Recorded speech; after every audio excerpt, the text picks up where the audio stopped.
Double kill.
I see multiple journalists on the horizon. Stand by.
Friendly IPL inbound.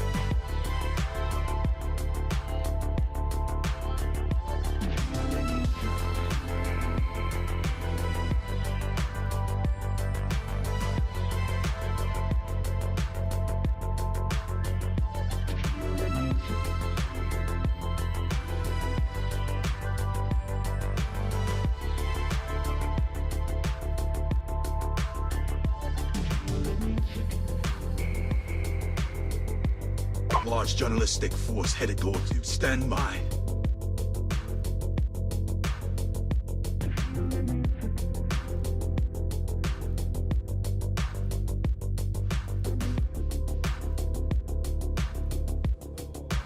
Founder mode. You're watching TBPN! Today is Wednesday, September 3rd, 2025. We are live from the TBPN Ultra Dome. Let's look at the wide. Look at Let's the wide. get Can we pull it up? the Can we pull it Ultra up? Dome on screen. There we have go. the dome. It's truss new. You can't really Here. say truss, but anyway, I'll- we will be revealing more of the dome as we build it out. We continue to build out the Temple of Technology, the Fortress of Finance, the capital of capital. Today, Show off the truss a little bit. show off the truss a little bit. Do you have a camera? How are you going to show off the truss? Can't they see it? I don't know. Well, we have a big truss, and we're gonna hang some lights from it and show people off. I think Jordy's gonna do some some pull-ups or something. He's going to climb. I don't know if we have the insurance for this, Jordy. This is very, very risky. Oh, there he is. You can see him in the background. Anyway, we're talking about Google today. We covered it a little bit on the show yesterday, but it made the front page of the Wall Street Journal. You love to see it when tech businesses, companies that we love and feature every day on the show. We're pushing them to rebrand it to the Sand Hill Journal. Yes, the Wall Street everything Journal, is the technology. Sand Hill Road Journal. Google dodges the worst penalties. Search giant can't pay for exclusivity, but it isn't forced to divest Chrome. So good luck if you're out there bidding for the Chrome browser. Google's holding on to it. I'm not selling. You're going to have to drag me out of here, saying Chrome at Google. Arvin just punched a hole through the wall. So did Sam. Yeah, I think a lot of those, I mean, the postmortem on that is like all those companies were kind of trying to like mess with the legal case, right? To just kind of be a thorn in Google's side. Is that basically the takeaway? Or did they actually want to buy it or something? It seemed like some sort of I think weird a lot of people would love to own Chrome. Yeah, but also a lot of people would love to just troll Google in the midst of their high stakes case. Anyway, so yesterday the news is Google wrapped up the case with the Justice Department, and the result landed somewhere between nothing ever happens and we are so back, in my opinion. Packy says, I think we all owe Sundar an apology. Yes, time to fill out the Sundar Pichai apology form. I was not familiar with your game, Sundar.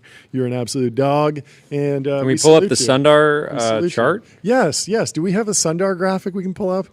He has been looking fantastic. He has clearly been enjoying bulking season, and so we'll pull that up. So lots of pundits have been bearish on Google for years now. I probably issued a bearish proclamation at some point during the show, but it was easy to do, right? Because the narrative was very clean. They failed to release a consumer LLM chat app as quickly as OpenAI. And the crazy thing is, first mover advantage really, really mattered. First mover advantage did not matter in cloud. AWS came out first, GCP came out second, Azure third, or second, third. We don't even know, and they're both huge businesses. Yeah. Very oligopolistic. Not true. Here we go. There we go. Sundar, seeing double. Sundar. We got to get this revised. But he looks fantastic. Yeah, wow. He really has been hitting the gym. I'd love to see it. Anyway. Really filling out the shirt there. First mover advantage really, really did matter in consumer. We've seen that with the amount of LLM queries from consumers. OpenAI is running away with it. Obviously, there are lots of other good businesses to build in AI, but in terms of consumer, even though Gemini, that app launched 3 months later to consumers, it wasn't fast enough. And it obviously was made like it stung all the more because the transformer was invented at DeepMind at Google. And so you have this narrative of like they can do science and they can do research, but can they do consumer products? Yeah. And so OpenAI is running away with it. And it was very easy to be like, OpenAI is going to disrupt Google. People are not going to be searching on Google anymore, blah, blah, blah. And there's still some good cases for cracks in the search business, I think. SemiAnalysis has laid out one that seems pretty reasonable. This case could have been a lot different if LLMs hadn't exploded. Yes, totally. And so the interesting thing is it's been very easy to write the Google bear case. At the same time, Buco Capital bloke, friend of the show, has been Google bull posting for a long time. Ben Thompson has come out kind of pro-Google, really outlining what's going on. We saw that breakdown of the various parts of their business. And when you look at it that way, you're like, wait a minute, okay, like a couple $1 trillion. Like if you're only, the Wall Street analysts that put this together, they were only valuing Google search at like 800 billion. It was like cloud was worth a ton. DeepMind was worth a ton. Waymo was worth over 100 billion. So YouTube. You add all these things up and the properties become very valuable. So when you look at it in its totality, all of a sudden Google looks a lot more stable, where you could say, yeah, maybe search sells off a little bit over the next 20 years. Like it's clearly extremely lindy. And then simultaneously, like YouTube gets even better because there's AI generated content and they have all the ability to generate AI video. And like there's just a whole new wave, right? So there's a million different ways that they can play this. And Sundar's clearly an absolute dog, and never doubt him ever. Never again. But the interesting thing that you mentioned is that in an odd twist, the pressure from OpenAI and consumer AI chat interfaces potentially competing with traditional Google search might have sort of saved the search giant from more severe penalties. Yep. And Ben Gilbert of Acquired summed it up well. He said, the court recognized the advantage Google has in paying browsers for distribution, but held off on banning it because of the new AI disruption threat that they face. I can read from the actual PDF from the case. The court well recognizes what eschewing a payment ban. Eschewing. A payment ban may mean for competition. Due to Google's massive financial advantage and its superior monetization, distributors will be incentivized to stick with Google because it can pay more, thus leaving in place the very forces that effectively have made the ecosystem exceptionally resistant to change. In the space and the money flowing into the space and how quickly it has arrived is astonishing. These companies already are in a better position both financially and technologically to compete with Google than any traditional search company has been in decades, except perhaps Microsoft. They also are moving toward monetization on commercial queries. These new realities give the court hope that Google will not simply outbid competitors for disruption if superior products emerge. It also weighs on favor of caution before disadvantaging Google in this highly competitive space. So for now, Google will be permitted to pay distributors for default placement. And if you've been living under a data center, that is making Google search the default in Safari on the iPhone. Yeah. There's other placements as well. But yeah, it's a very like online take almost. It's a very tech Silicon Valley take to see in a court document. Like the context here is very fascinating to me. Like written in this legal document is then venture funding in internet search was considered Silicon Valley's biggest no-fly zone. Like, yeah, you can't raise money for something that's competitive with internet search. Like, it's just not a thing. But today, there was you.com. Yep. Trying to play in search. Founders coming on later today. Yeah. They're now an enterprise AI company. Oh, interesting. Okay, so full pivot. Yeah. I'm sure they're using some of the same foundational tech. Of course, yes. Today, established technologies are making and startups are receiving hundreds of billions of dollars in capital to develop Gen AI products that pose a threat to the primacy of traditional internet search. Interesting. Wouldn't it be amazing if like the Apple Wallet, like by default, had just like a ramp card in it? They should just place for like default ramp in Apple. I feel like we should make this deal happen. It is the somehow. official card of business. But until that happens, go to ramp.com. Time is money saved both. Easy to use corporate cards, bill payments, accounting, and a whole lot more all in one place. All in one place. It's unbelievably good. Yeah. The other news, I mean, just to give some extra context on the financial outcomes here, Tane has been on the show, summed it up, the financial results. Google stock is up 7%. And it's a big, never say law of large numbers ever again to me. So you can pop 7% in a day off of one legal result. Apple stock is up 3%, representing $250 billion of added market cap on the antitrust ruling that Google can continue to pay Apple, but in a non-exclusive manner, and won't need to divest Chrome, Android. So there are a bunch of good takes we're going to go through. People who have been studying this way more than the reason that yes. Apple is up is they have $20 billion a year coming in from Google. Yeah. That is effectively like one line of code. And it's ultra profitable. It's incredible. Yeah. And it's something that like when I was thinking about that going away, I was like, this is actually like pretty material to the business. Like Apple's a huge business, but we watched that Tim Cook interview from a decade ago, and he was like, we made $50 billion in revenue, $10 billion in profit, and now they're making $5 billion a quarter from this, something like that. Like this is a serious amount of money. It's definitely like a material piece of the business. Yeah, they're sitting at a 36 times earnings. Yeah. So you take away that. They make a lot of money. Hundreds.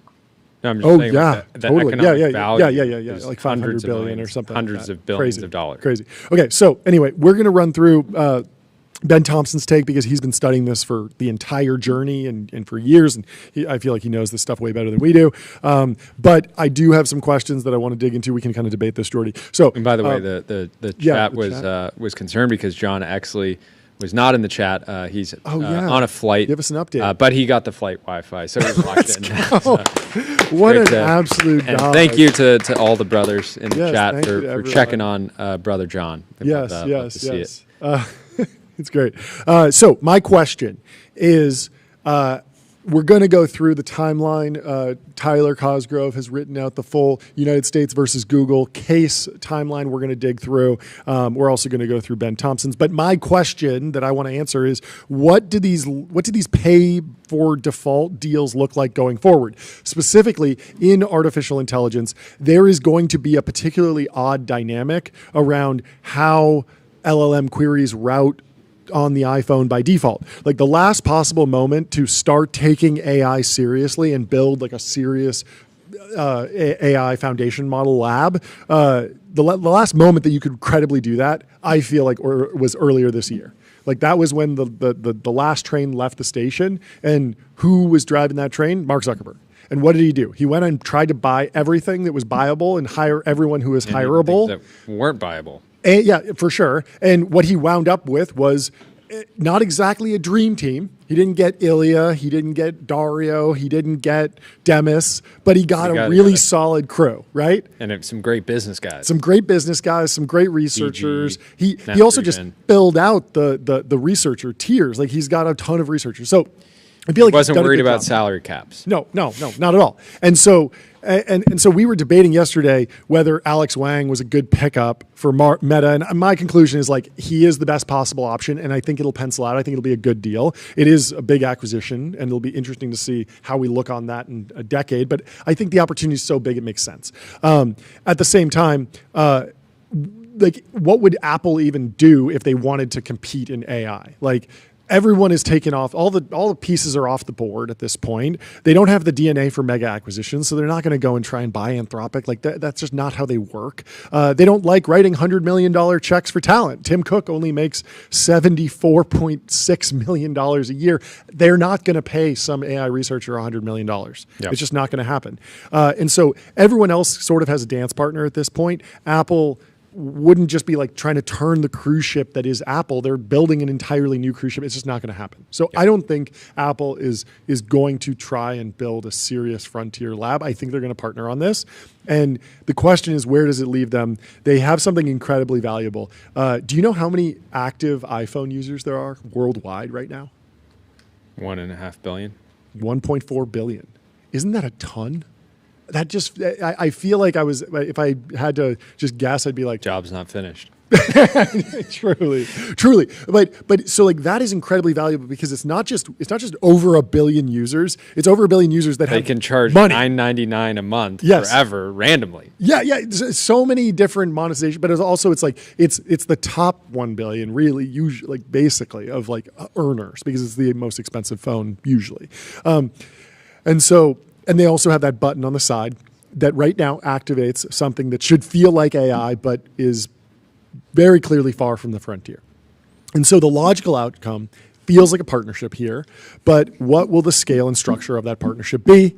If OpenAI really nails agentic commerce, as SemiAnalysis suggests, it wouldn't be crazy for OpenAI to pay Apple billions of dollars to be the default. And so right now we're thinking about if you push the Siri button, you trigger an LLM inference query that's very expensive.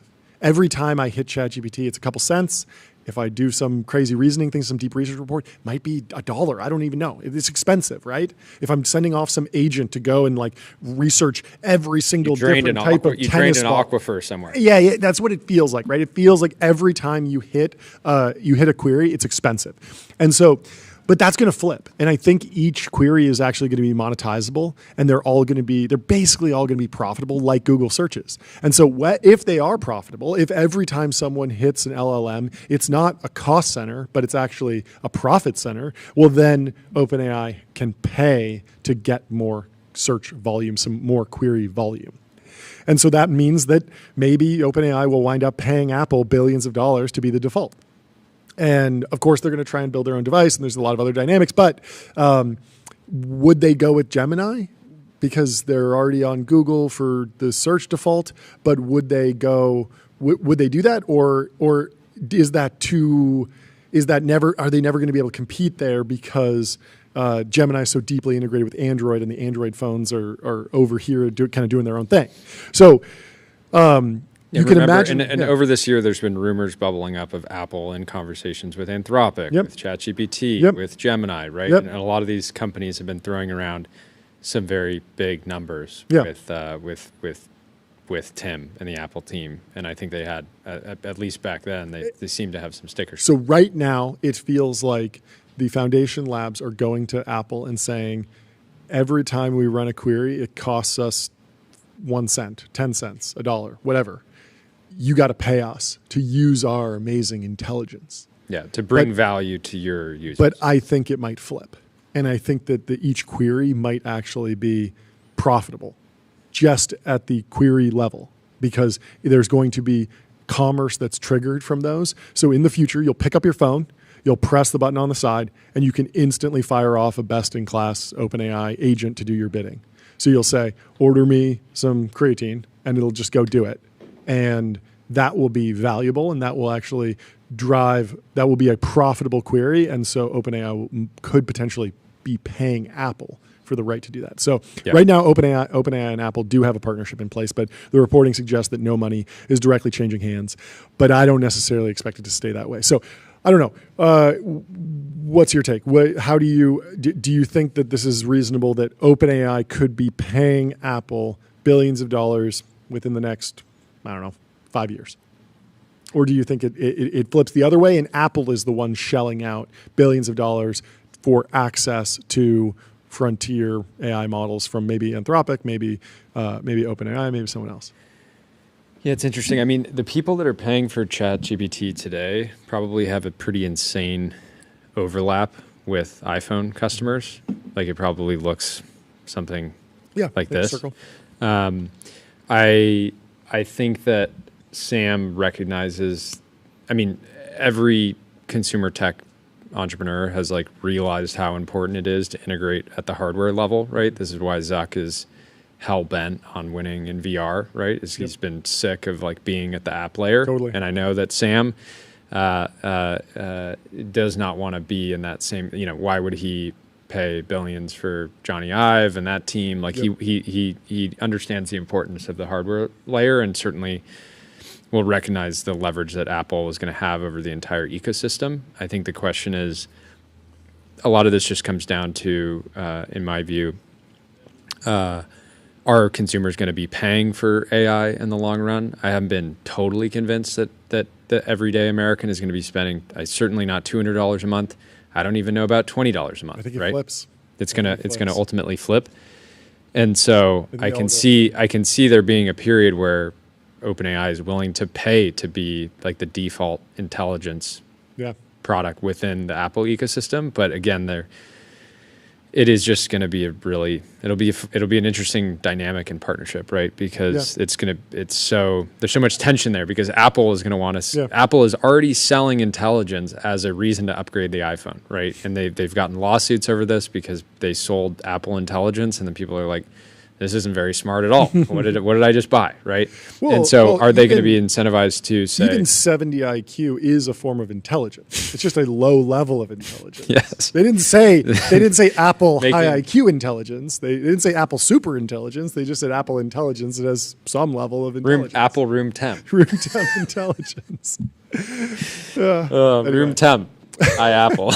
What do you think, Tyler? Do you think that OpenAI will be paying Apple, or do you think Apple will be paying other foundation labs, or where will the flow of money go in the next few years? Yeah, I don't really see it flipping very soon to where like prompts or tokens are like actually super profitable. Because you need like both you need like way better capabilities and it needs to be way more efficient. Because like if you just have more capabilities, still, like right now, most people are not paying for ChatGPT. They're just using the free plan, the free tier, which is like if you compare, if you compare 4.0, like look at like 5 months ago, if you compare 4.0 to like 0.3, it was like massive, difference, and people still weren't paying in cost or in capabilities. Yeah, and people still weren't paying. So you need it to be like way better in order for people to actually start paying, or you need to be way cheaper. Yeah. I don't know if I agree with that. I feel like 4.0 was definitely good enough. People were obsessed with it. People were like falling in love with it, right? Even Meek Mill. Like I understand. Mill is defaulting. I, as a power user, like didn't get that much out of it, but... Yeah, but I think if you ask normal people what they think of like AI, they're like, oh yeah, this is not going to take my job at all. Yeah. When in reality, if you used like 0.3, and if they used O3 every day, if they were a power user, I think they'd be way more bullish on AI generally. Yeah.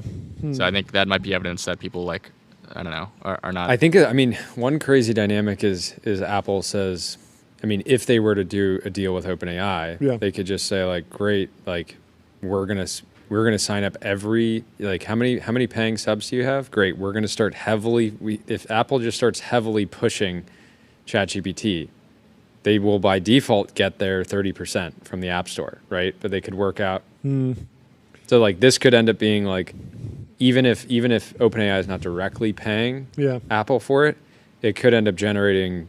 I don't think it's enough. You don't think it's enough? I don't think it's enough money for the value that it'll bring on. If it was actually integrated into like the Siri button at the low level, I can just press a button and say, order me creatine. Order me creatine, and it knows my address because it knows my home address from my contact in there. It has my payment information saved. It does all of that. Like, I don't know if taking 30% of my ChatGPT subscription, if I subscribe, and if I subscribed on mobile, but really most people are going to subscribe on desktop, and OpenAI is going to be constantly being like, hey, go over here and like use our web view to like subscribe this way and stuff. I don't know. It'll be interesting to see how it pencils out. I feel like there's going to be some new deal that's going to happen. Someone's going to pay. Someone's going to bid. Someone's going to pay out. Yeah, the Google team says, hey, we're already paying 20 billion. Why don't we double it to be Gemini be the default? Can you imagine? I mean, if Gemini was the default on an iPhone, that would be bizarre. But I mean, it does kind of match with the search deal, right? Yeah. Anyway, let's read through Ben Thompson. Maybe we go through the history first to get us up to speed. Tyler, do you mind taking us? Take us through it. So this is the United States versus Google, which started in 2020. 2020 starts in October 2020, so that's under Trump. Okay. So yeah, I think let's just go over like kind of the central claim of the actual case first. Okay. So it's basically that Google is violating the Antitrust Act of 1890. It's wild to think about, and before Donald Trump was a technology founder with True Social, there was a time where he was beefing with big tech. Yeah, it's crazy. Feels so long ago. Instead of just competing. Oh, thanks for getting us up on VHS. We needed this. Fantastic. Only possible on Restream, one live stream, 30 plus destinations. Multi-stream your VHS tapes and reach your audience wherever they are. Head over to Restream. It truly is. Technology is incredible. Yes. Also, continue. Okay, so Sherman Antitrust Act of 1890. Mm-hmm. I also put some of the previous victims of this act. So we see Standard Oil, Standard Oil, American Tobacco Company, U.S. Steel, AT&T. This is what broke up Bell Labs. Yeah. Probably set us back a couple decades. Do you know who founded Bell Labs? Pop quiz. Who founded Bell Labs? Wait, is it like, I don't know. Is it Claude Shannon? No. Who founded Bell Labs? Oh. Bell Labs. Alexander Graham Bell. Alexander Graham really? Bell, yeah. No way. That's correct, yep. Alexander Graham Bell started Bell Labs. Let's go. We don't know how to name companies. I know. I was looking at the names. Standard Oil, American Tobacco, U.S. Steel. What does the A in AT&T stand for? Is that America? American Technology and Let me ask Transfer. Gemini. Okay. What does AT&T? Okay. Anyway, continue. And then Microsoft, of course, it was a headache for Bill Gates for his entire career until he retired. Yeah. That's so good. American Telephone and Telegraph. Oh, that's so good. When you pick a name like that and you understand the job and you're just like, yeah, Standard Oil. I'm going to standardize oil. I need a name for my telephone and telegraph company. What about American Telephone and Telegraph Company? Founder. Okay. Anyway, sorry. Okay. So basically, the claim is that they're legally monopolizing the search engine and the advertising markets, like in search. Yep. So they're locking up distribution. Okay. They're self-reinforcing barriers to entry. And they're the evidence is that they paid billions to Apple and other vendors. Exactly. Probably hundreds of billions at this point because it's been like 10 billion for decades. Right? Yeah. So wow, they're up. So okay, so that is they filed the case DOJ in 2020.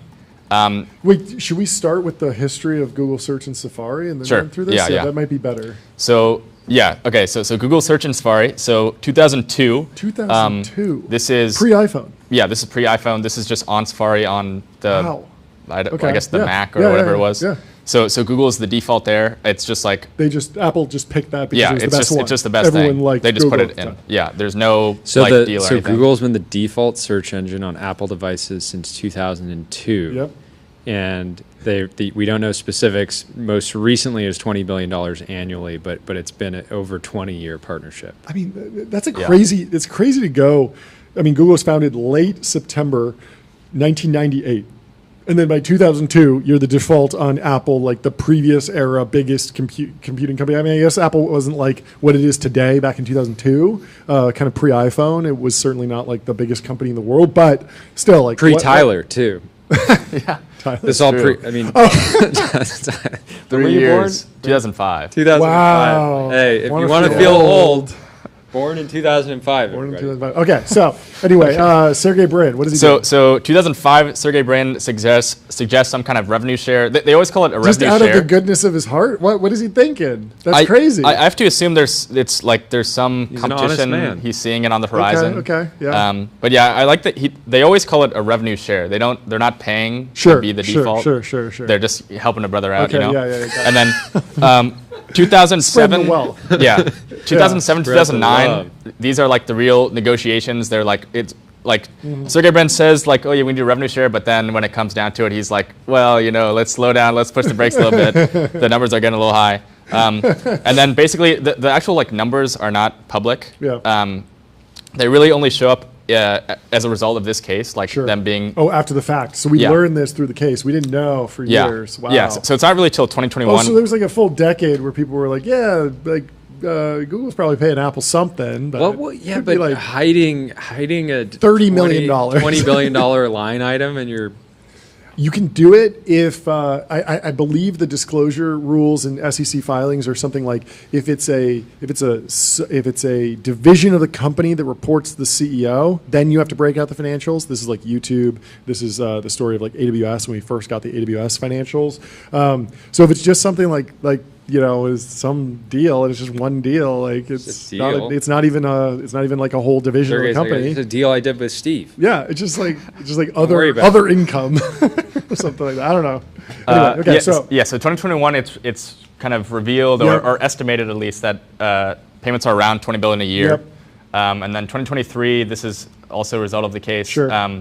Apple is like confirmed to be taking 36% of the revenue from Safari that Google makes. okay, no, so it's similar to their App Store revenue, a little bit higher, 36%. Yeah. and that's probably how they got to the number. That's pretty No crazy that Google's way. making $60 No billion way. dollars off of. I never knew iPhone they got search. where they were getting 36% for the big man. For the big man. For the big man. That's crazy. Yeah, and then 2025. Plug. Well, They're like, this is we know the you paid to be results. here, but I'm gonna need a cut too. Yeah, wow. Yeah. Okay, so let's go through Okay, the full the case. Yeah, break it So September 2023. Yeah. This is really the first like actual like trial. Mm-hmm. It's a bench trial. I don't really know what that is, but August 2024 is the actual like initial judgment. Okay. So this is Google is in fact violating antitrust. Yes. Like something needs to be done. We don't know Yes. what is to be Yes. done. But we're going to do, But- but then we will eventually decide what the punishment is. Yeah. But It's they are just- guilty. They are guilty. They yeah. were found There's guilty. no, results. Like, Yes. what are they going to do? But Yes. yeah, they're guilty. And then it's not till April of 2025. So this is 5 years after Yep. it was actually filed. There's the remedies trial. I think that's what it's. Sure. So yeah, figuring out the yeah. remedies. So this is like what is actually to be done. Sure. Now, like we know that they're a monopoly. Okay. What do we do about it? Yep. And then it wasn't until I guess yesterday that So we found it out was what actually the verdict was. Okay, yeah. got it. So I think we already went through some of the verdict. Yep. But it's the judge denied the DOJ's request for forced divestiture Okay. of Chrome and Android. Yep. They ordered Google to end exclusive distribution agreements.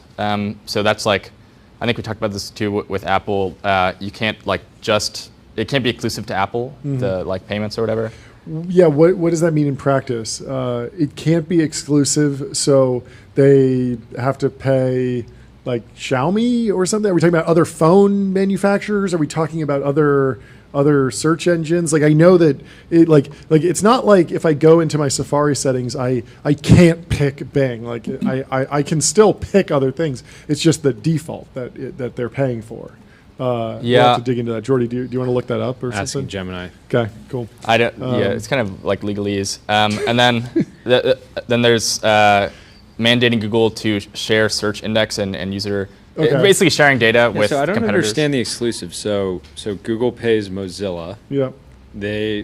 Mozilla basically wouldn't survive without Google. Apparently, it's like a very significant amount of their revenue, which Yep. is funny because Google obviously competes with On Chrome. Yeah. Chrome, and then they do this with device manufacturers like Samsung that just continue to make Chrome and Google Search pre-installed. Sure, by default. sure. Okay, and then what's the last one? Search index, sharing of the search index and user interaction data with rivals. So was that Bing? guess? Yeah, so I guess this means these are all basically direct quotes from the actual like file. Yeah. But I assume it means that they have to just share some of the like actual like Okay. index data Okay. from like whatever PageRank Yeah. is. They have to like put it out publicly. So we got to hammer the chief product officer of Microsoft today about Bing and what this means. Because, yeah, I mean, there's got to be a way to make money off this if you're Microsoft. This is the way to do it. Okay, anyway, anything else from the history? Okay, This is pretty so helpful. Yeah. just to be clear, they prevent exclusive contracts. So Google is barred from entering or maintaining exclusive contracts that give its search engine, Chrome, Google Assistant, or Gemini app a monopoly position on a device. So basically, they can't go to a smartphone manufacturer and say you just can't host any other. Sure, Like, sure. In the chat, Paraclete says Google's only going to share their search data with like other top 3 companies. It's still remaining a monopoly. Interesting, and people enjoy the VHS. So thank you for tuning in. Also, so these rules also apply to like Gen AI stuff. So Yep. this all this also applies to like Gemini if they want to do the same. If they want to lease it to Apple or whatever. Yep. All the same rules apply about. If you've been exclusivity. enjoying the whiteboard segments, we are thinking about getting a smart whiteboard where we can put up a Fig Jam from Figma. Of course, we're sponsored by Figma. Think bigger, build faster. Figma helps design and development teams build great products together. You can get started for free. Figma.com. Let's run through Ben Thompson's take. So he kicks it off with Google's remedy decision. Alphabet Inc. will be required to share online search data with rivals while avoiding harsher penalties, including the forced sale. We know this. Google's statement was short and sweet. Earlier today, a U.S. court overseeing the DOJ's lawsuit over how we distribute search issued a decision on next steps. Google closes, says, as always, we're continuing to focus on what matters, building innovative products that people choose and love. it's a good line. That's a statement of a company that lost some battles but won the war, in my estimation, says Ben Thompson in Stratechery, which you should go subscribe to. There are some cursory objections to Judge Mehta's decision, but by and large, that statement exudes relief, and rightfully so. The company is truly breathing easier today, however, is Apple. Apple's actually breathing easier because they're getting that sweet dough. That sweet 36% off the top. 99% margin, 20 billion a year. The first set of remedies were the ones that Google proposed and has already implemented, namely ending the exclusive agreements that were the foundation of Judge Mehta's original finding of liability. So let's see. I want to know what these actual remedies are. Here we go. Again, this is literally illegal behavior. What? We should just highlight again. So Google will be barred from entering or maintaining any exclusive contract relating to the distribution of Search, Chrome, Assistant, and Gemini. Google shall not enter or maintain any agreement that conditions the licensing of the Play Store or any other Google application on the distribution, preloading, or placement of Google Search, Chrome, Assistant. This is the Gemini. bundling thing. So a lot of the antitrust cases hinge on bundling. You say, you can't have the Play Store on your Android phone unless you're defaulting to search, or you have to have Chrome pre-installed if you want access to search. Like all of that stuff is seen as anti-competitive. And so Ben says, again, this is literally illegal behavior, so ending it was the bare minimum. Antitrust precedent, however, dictates that Judge Mehta go further, again, from the opinion.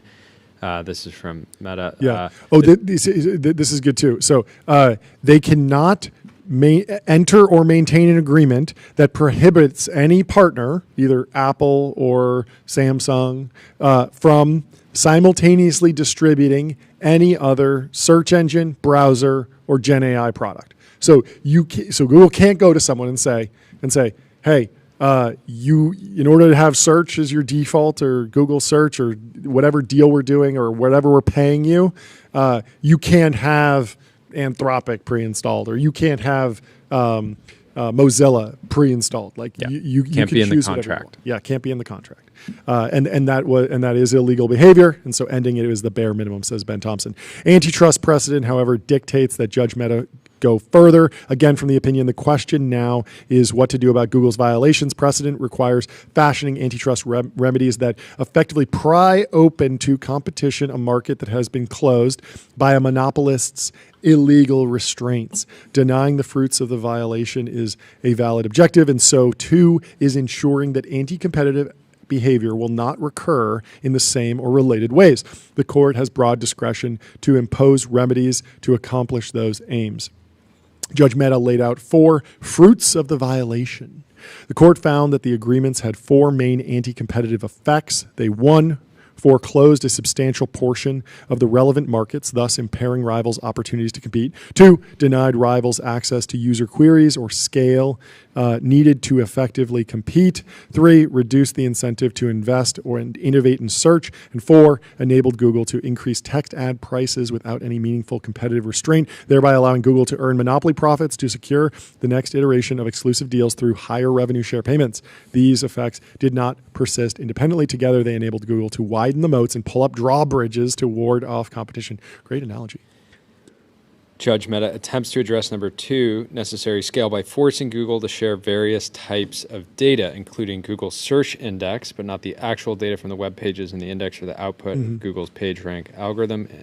Competitors, which explicitly include Gen AI providers, will get a one-time snapshot, not an ongoing one, and only need to pay Google's marginal cost for providing the information. User click and query data showing what results users clicked on. Competitors will get this data at least twice, but the final number will be determined by the technical committee the court will set up and oversee. Do you fully understand, like... Yeah, that's a very, very odd like change and remedy. Like I guess it like lets people catch up to where things are. It feels like the remedy is like there has been this unfair advantage for Google for years. We're letting everyone catch up, and then we're creating like a fair race, but we're restarting the race, and then everyone can go out and do whatever they want. But we're not permanently making Google share everything, but we're making a one-time catch-up of like data, I guess. Is that what's going on? I don't know. Tossing some scraps of data. That's what it seems like. So we'll continue with Ben Thompson. In addition, Google needs to make its web search results available via syndication at ordinary commercial terms for 5 years, capped at 40% of an alternative search engine's annual queries. These are all worthwhile remedies. The problem, however, is that that's it. The Google Patronage Network. So there is a lot here.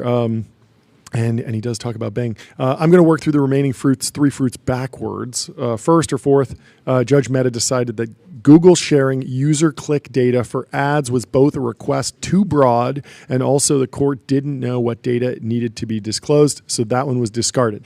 The third fruit, meanwhile, is getting a lot of attention because Judge Mehta said that it basically no longer existed. Generative AI products are now a competitor to search and are getting plenty of funding. This is what we talked about earlier. Very interesting to see that there is a lot of competition there.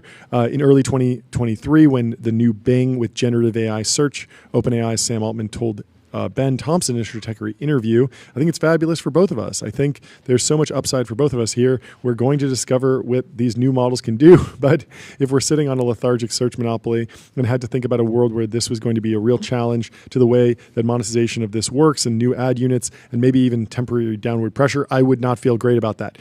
Do you know what that lethargic search monopoly does feel great about? Being able to keep the fruits of its anti-competitive actions because OpenAI exists. It's crazy. Anyway, that leaves one point in the Apple connection. Judge Mehta admits that a ban on Google payments for search placement would have an impact on the market. The rationale for a payment ban is straightforward. It would pry open the market to competition, and we talked about this a little bit earlier. And yet, Judge Mehta declined because of the harm ending payments would cause to recipients of those payments, leading to a list of downstream effects. Quotes from the opinion: lost competition and innovation from small developers in the browser market, fewer products, and less product innovation from Apple. Apparently, they don't have enough money otherwise. That is a funny conclusion. Higher mobile phone prices and less innovative phone features. Judge Mehta further argued that the ultimate outcome would harm consumer welfare, and that was that. The entire section was, in fact, a total endorsement of the Google approach Ben described in Friendly Google and Enemy Remedies. Yeah, this is great. The cleverness from Ben, the cleverness of Google's strategy was their focus on making friends instead of enemies, thus motivating Apple in particular to not even try. Tech company, particularly advertising-based ones, famously generate huge amounts of consumer surplus. Yes, Google makes a lot of money showing you ads, but even at a $300 billion plus run rate, the company is surely generating far more value for consumers than it is capturing. That is, in itself, some degree of defense for the company. I should note, much as Standard Oil brought light to every level of society, what is notable about these contractual agreements, though, is how Google has been generating surplus for everyone else in the tech industry. Maybe this is a good thing. It's certainly good for Mozilla, which gets around 80% of its revenue from its Google deal. It has been good for device makers, commoditized by Android, who have an opportunity for scraps of profit. It has certainly been profitable for Apple, which has seen its high-margin services revenue skyrocket, thanks in part to the $20 billion per year of pure profit it gets from Google without needing to make any level of commensurate investment.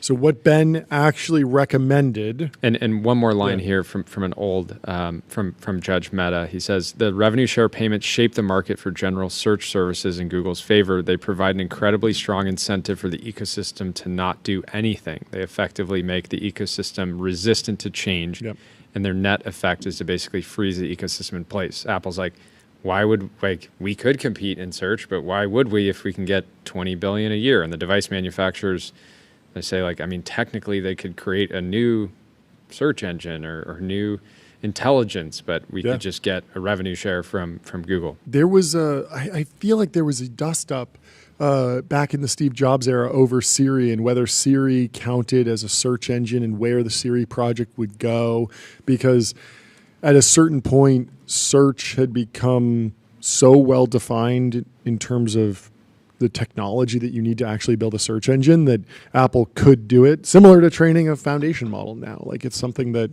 if you have the money and you have the talent, you can just do it. And there are a number of companies that have done it.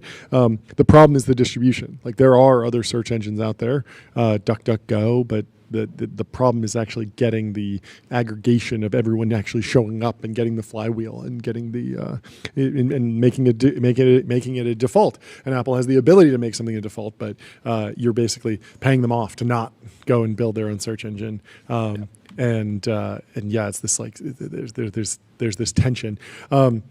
Anyway, Ben Thompson recommended that Judge Mehta do the following. Back when he was writing about this case earlier. Ben said, "This is why ultimately I am comfortable with the implications of my framework and why I think the answer to the remedy question is an injunction against Google making any sort of payments or revenue share for search. If you're a monopoly, you don't get to extend your advantage with contracts, period. Now do most favored nation clauses." More broadly, we tend to think of monopolies as being mean. The problem with aggregators is that they have the temptation to be too nice. It has been very profitable to be Google's friend. I think consumers and Google are better off if the company has a few more enemies. So basically, don't pay Apple at all. What will happen? Apple becomes an enemy. Apple partners up with a different search engine, builds their own, creates more competition. Maybe ad prices on Google go down. Maybe there's more consumer surplus. I think that's kind of what Ben's initial take was. But Judge Mehta disagreed. Well, yeah, it's interesting because if you make it so that Google can't pay for search placements, and Mozilla dies, and then browsers become less competitive. Right? That is the flip side of the coin, which is very interesting. Usually, you would assume that it's the opposite. You would assume that they're maintaining this monopoly, but in fact they're kind of, at least they're maintaining their search monopoly, but then they're propping up an oligopoly in browsing because they're like, oh, it's okay. because the browsers are just a window into the actual highly profitable search results.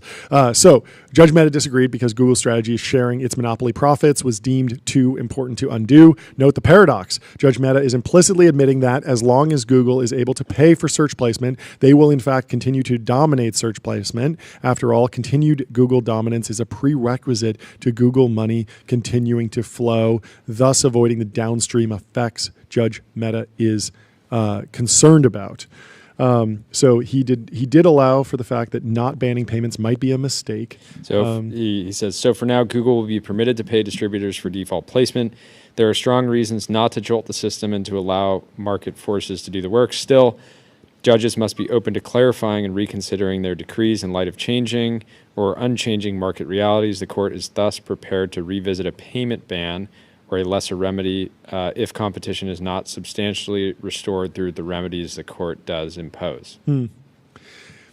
Anyway, let's move on. Let's tell you about Vanta. Automate compliance, manage risk, improve trust continuously. Vanta's trust management platform takes the manual work out of your security and compliance process and replaces it with continuous automation. This whether is you're America. pursuing your first framework or managing This a is complex Vanta program.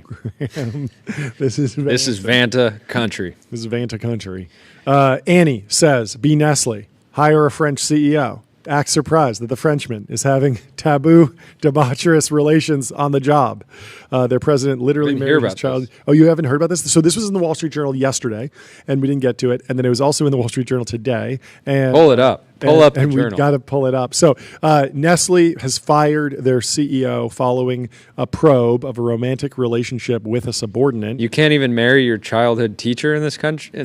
No, you can. You can. You can't have a romantic relationship with a subordinate if you are running Nestle. So Laurent Frichet, I don't know how to pronounce the X in that name, but Laurent is out after just a year at the top job of the food giant, which is trying to sell a number of underperforming businesses.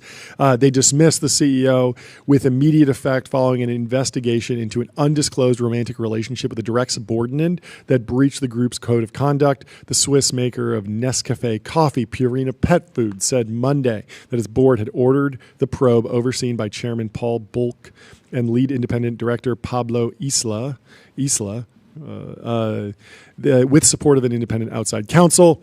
This was a necessary decision. They said Nestle's values and governance are strong foundations of our company, and I thank Laurent for his years of service at Nestle. They didn't identify the employee in the relationship, but it's a dramatic shift in the top echelons of Nestle in little more than a year. This CEO, Laurent, had replaced CEO Mark Schneider in a bid to revive growth as the company grappled with sluggish sales. He was the first outsider to run Nestle since 1922. He was dismissed because he wasn't seen by its board of directors as a cultural fit. The new guy, Laurent, who just got fired, who had previously run businesses at Nestle in Europe and Latin America, took the helm of the company in September of 2024, so less than a year, or exactly a year. In July, they were reviewing some underperforming brands, but let's see, where is it? The company's been he isn't. So basically, he gets fired, and then today he's in the news again. Where is it? It's here, I think. Not again. He's in again with a detail. So an anonymous tip led to the fall of Nestle's CEO. Nestle's chief executive, Laurent Frichet, his downfall started with an anonymous tip to an internal hotline called Speak Up. Laurent was having an intimate relationship. This tip initially came through like last year or something, so it had been bubbling up. Yeah. So he was having an intimate relationship with a marketing executive who reported to him. The tipster reported. The couple initially denied any relationship. It took 2 investigations, more hotline reports, and a letter to the Nestle chairman before the food company acted. He didn't respond to requests for comment. Shocking. Gabe sent a unhinged message in the chat. He says, "Who cares about this nonsense? The divorce rate is like 50%. Makes your brand more personable if your CEO is cheating on his wife." The real question that we need to dig into is how is dark. Nestle going to come back from this? They got to get Gwyneth Paltrow or something to do some viral video. There's so a playbook now. So the executive's downfall throws Nestle into disarray. after the company abruptly ousted its previous chief for underperformance. Mark says it's Laurent. Larone. It's not Laurent. Laurent. Oh, Larone. Laurent. Okay. Thank you, Mark. Larone. Wait, how do you pronounce Frichet? Is that? Am I close on that? I don't know. He was quickly escorted out of the office. That's really good. Oh, absolute great chatter.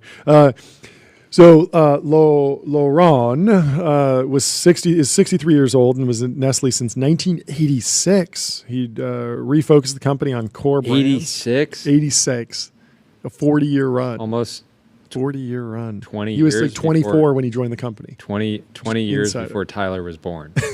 Yes, put everything in the context of. I mean, it's important. Wow. So you're telling me that America was founded 220 years before Tyler was born? Wow. Wow. Wow. So the French CEO slashed costs to reinvest in more promising products such as cold coffee and shored up Nestle's executive team at the company's headquarters on the shores of Lake Geneva in Vevey, Switzerland. I guess I'm probably mispronouncing that too. His Swiss successor, Philippe Navratil, faces the task of arresting a years-long slide in the company's shares and restoring calm after scandals, snafus, and executive departures. Anyway, there's more. Well, speaking of corporate controversy, the Los Angeles Clippers and owner Steve Ballmer are accused of paying star Kawhi Leonard $28 million for a no-show job as a way to circumvent the NBA salary cap, according to a report by Pablo Torre. Yes. Torre laid out the alleged scandal on his program, Pablo Torre Finds Out. Earlier today, the show, which features plenty of direct quotes from legal documents, made the argument that Leonard was paid $28 million through a company owned by Ballmer to essentially do nothing. Ballmer is accused of using this agreement as a way to pay Leonard more than his contract, which, if true, is a violation of NBA rules. The entire situation I revolves... thought there was no tax on tips. I thought you could just tip a player if you really liked them, and wouldn't that not count in the salary cap? Should have just been tipping. I feel like you should have just been tipping. And that tip 28 mil to your favorite player on the team. Why not? No, that. Why are there the entire salary situation caps? revolves around a now bankrupt company called Aspiration, Okay. which is a tree planting service funded by Ballmer. So I think tree planting feels like a little bit disingenuous. This was I think it was a fintech company that had sort of an eco angle to it that had been. It would plant a tree every time you like saved $1 on the app. Or something like that. Every time you some flywheel, spend money, something like that. And so, Ballmer had invested a lot of money in this company, and they were effectively paying him as a spokesperson. But in the contract with Kawhi's one of Kawhi's entities, stated that Leonard could decline to proceed with any action desired by the company. So they could say like, "Hey, you want to do this?" And he could say, "Nah. No thanks," and his contract was still, valid. He wasn't violating anything. It is an odd choice. I feel like if you're Ballmer and you're a multi-billion, I mean, he's one of the richest people in the world, right? And your goal is to get someone who you're effectively doing business with on the court. He's a basketball player. Your goal is to get him an extra $28 million.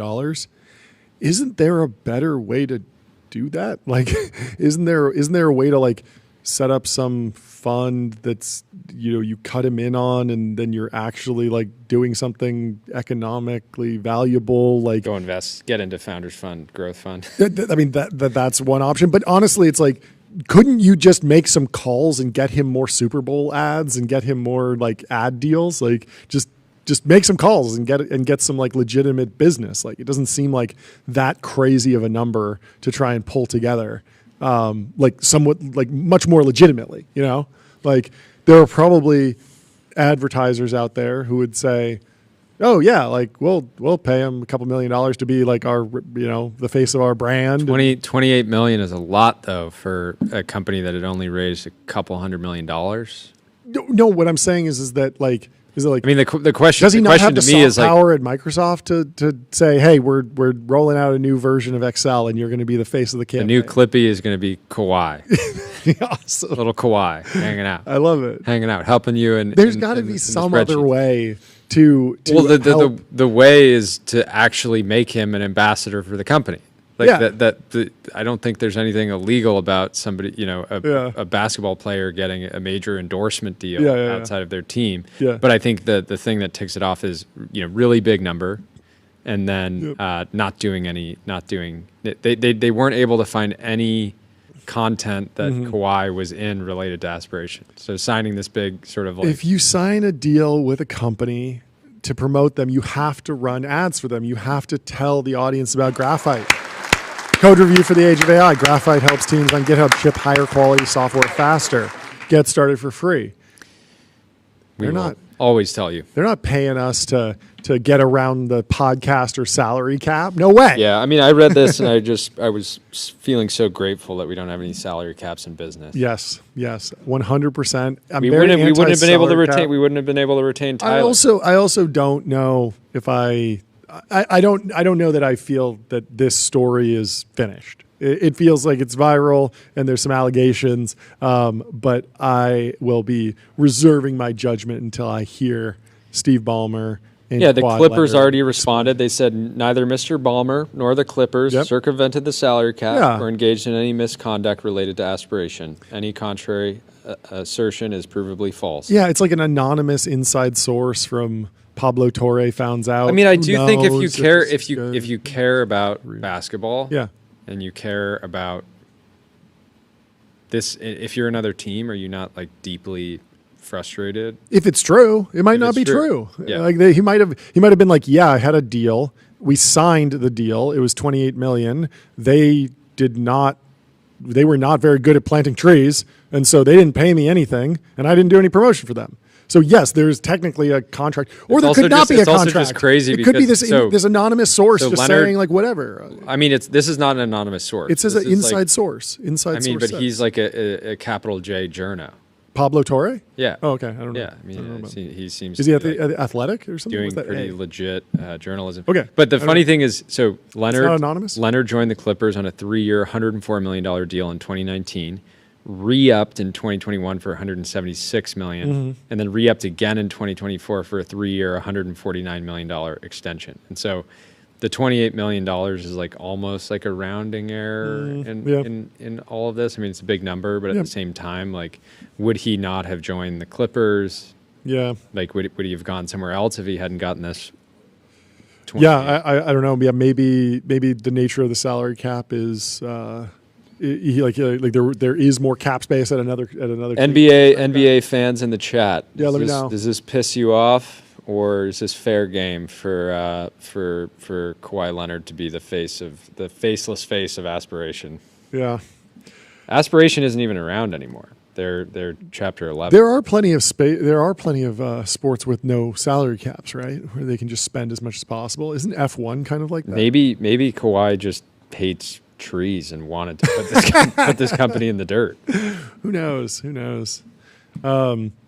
Anyway, we have massive news from one of our sponsors, Shane Copeland, over at Polymarket. Polymarket has been given the green light to go live in the United States of America by the CFTC. Let's go. Congratulations to Shane. Founder. He has the eagle in his bio or in his name tag, and that is the most appropriate sound effect for today. Credit to the commission and staff for their impressive work. The process has been accomplished in record timing.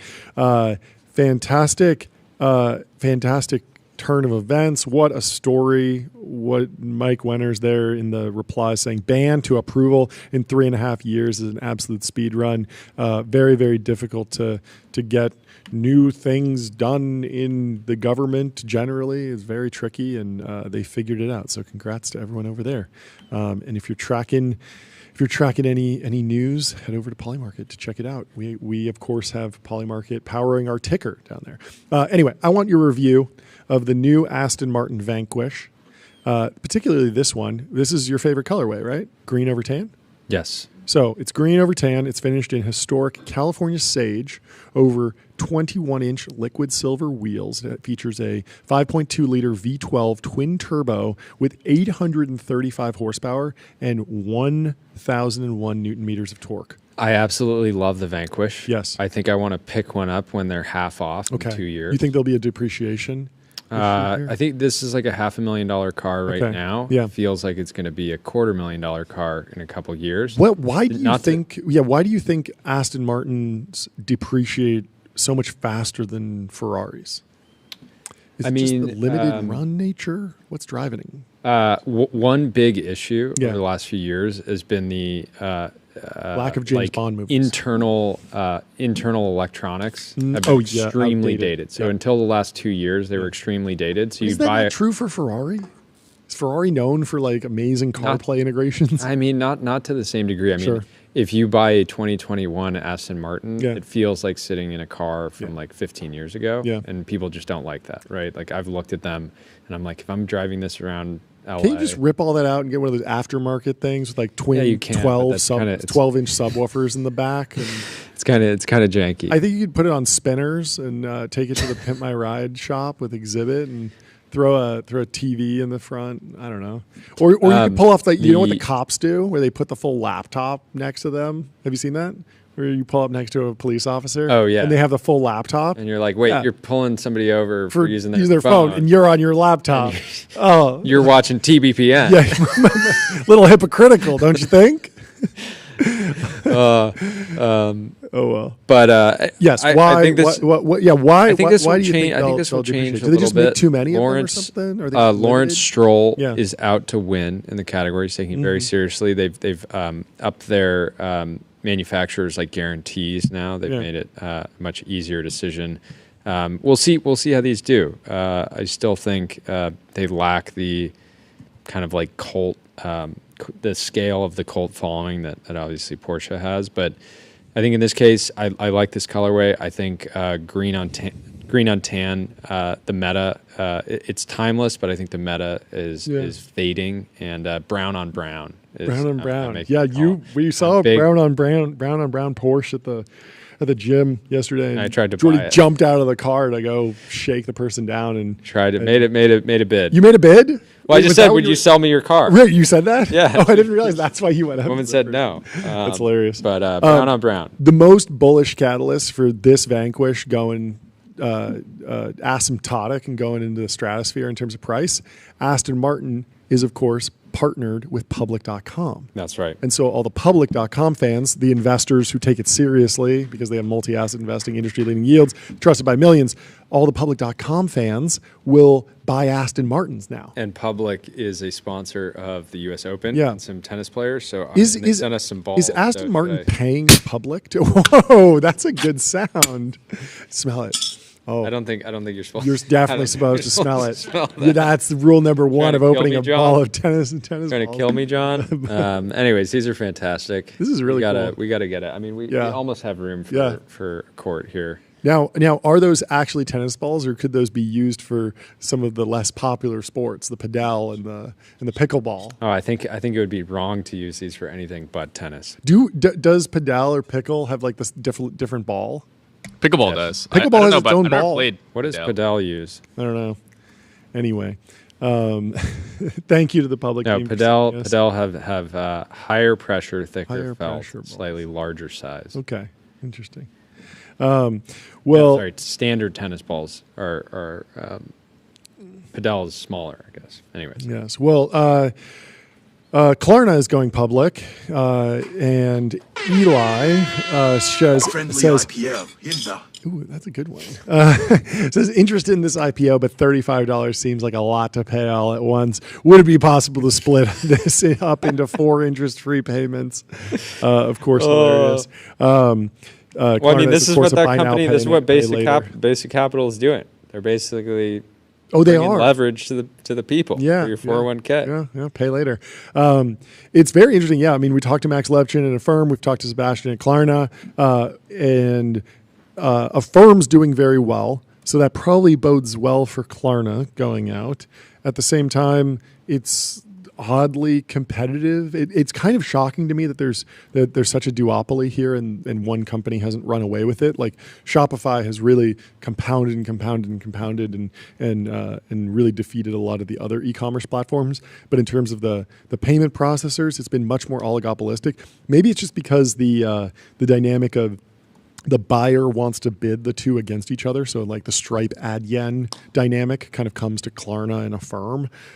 But both really big companies will get to see the financials and dig into Klarna as they go out. Klarna's total revenue in 2024 was $2.8 billion. I'm on 2.8 Gemini right billion, now. okay. Affirm's 2024 revenue was $2.3 billion. Wow, they're really close. Klarna made a That's very crazy. narrow profit in 2024, $21 million. Let's 21 give it up million? for I like that. that. Good. Love to see it. Yeah. So yeah, they've been cutting, but Yeah. I mean, credit to Klarna for getting to this scale while competing against Max Levchin. It is crazy. That is like a nightmare. Wait, there's nightmare also competitor. there's also something very, very odd about the Klarna and Adyen are both European companies, correct? And they both compete with like Stripe and Affirm, these like sort of PayPal mafia-esque Silicon Valley firms that have been doing it the very Silicon Valley way. Like there's this odd dynamic that's in both companies. Yeah. So one of the things cutting into Klarna's profitability is their just like credit losses. They lost $500 million last year, which is more than they spent on sales and marketing. Interesting. And is that just because people sign up for Klarna, they do the buy now, pay later thing, and then they just bail? Like they buy a burrito and they say, "See ya." Does that not Thanks get for sent the to burrito. collections? I imagine it does, but eventually it doesn't get Well, I collected. think part of their value part of their value prop is that it's not tied to your. Okay. It's just Like, like completely I don't- optional to pay it. Like it has to hurt your credit score, right? I imagine.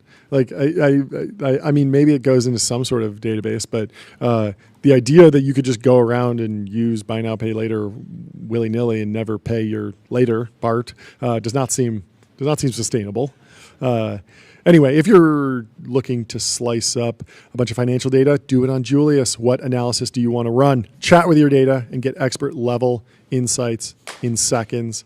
It's the AI data and analyst that works for you, used by Princeton, BCG, and Zapier. Klarna, get on Julius before you go public. For sure. Thank us later. For sure. Let's go to this tier list by Mert, Helios.dev. He's been on the show. Good friend. He says a city tier list that will trigger everyone but is true. S tier is Moscow and Tokyo. A tier is NYC. B tier is Dubai, Abu Dhabi, Singapore, Hong Kong, Istanbul, St. Petersburg, Amsterdam, San Francisco, Kuala Lumpur, and Austin. C tier is Paris, Berlin, Lisbon, Seoul, Chicago, and Rome. D tier is Los Angeles. Come on, Mert, you're doing us dirty here. Of course, I triggered. think that LA is definitely a D tier city. I love living in Los Angeles County, Yeah. but the city itself is mid. Yeah. We should do our own tier list. Can you wipe that down, Tyler? And Yeah, start working on a tier list. Just draw up the S, A, B, C, D, F, and we'll fill in them. We'll throw them out.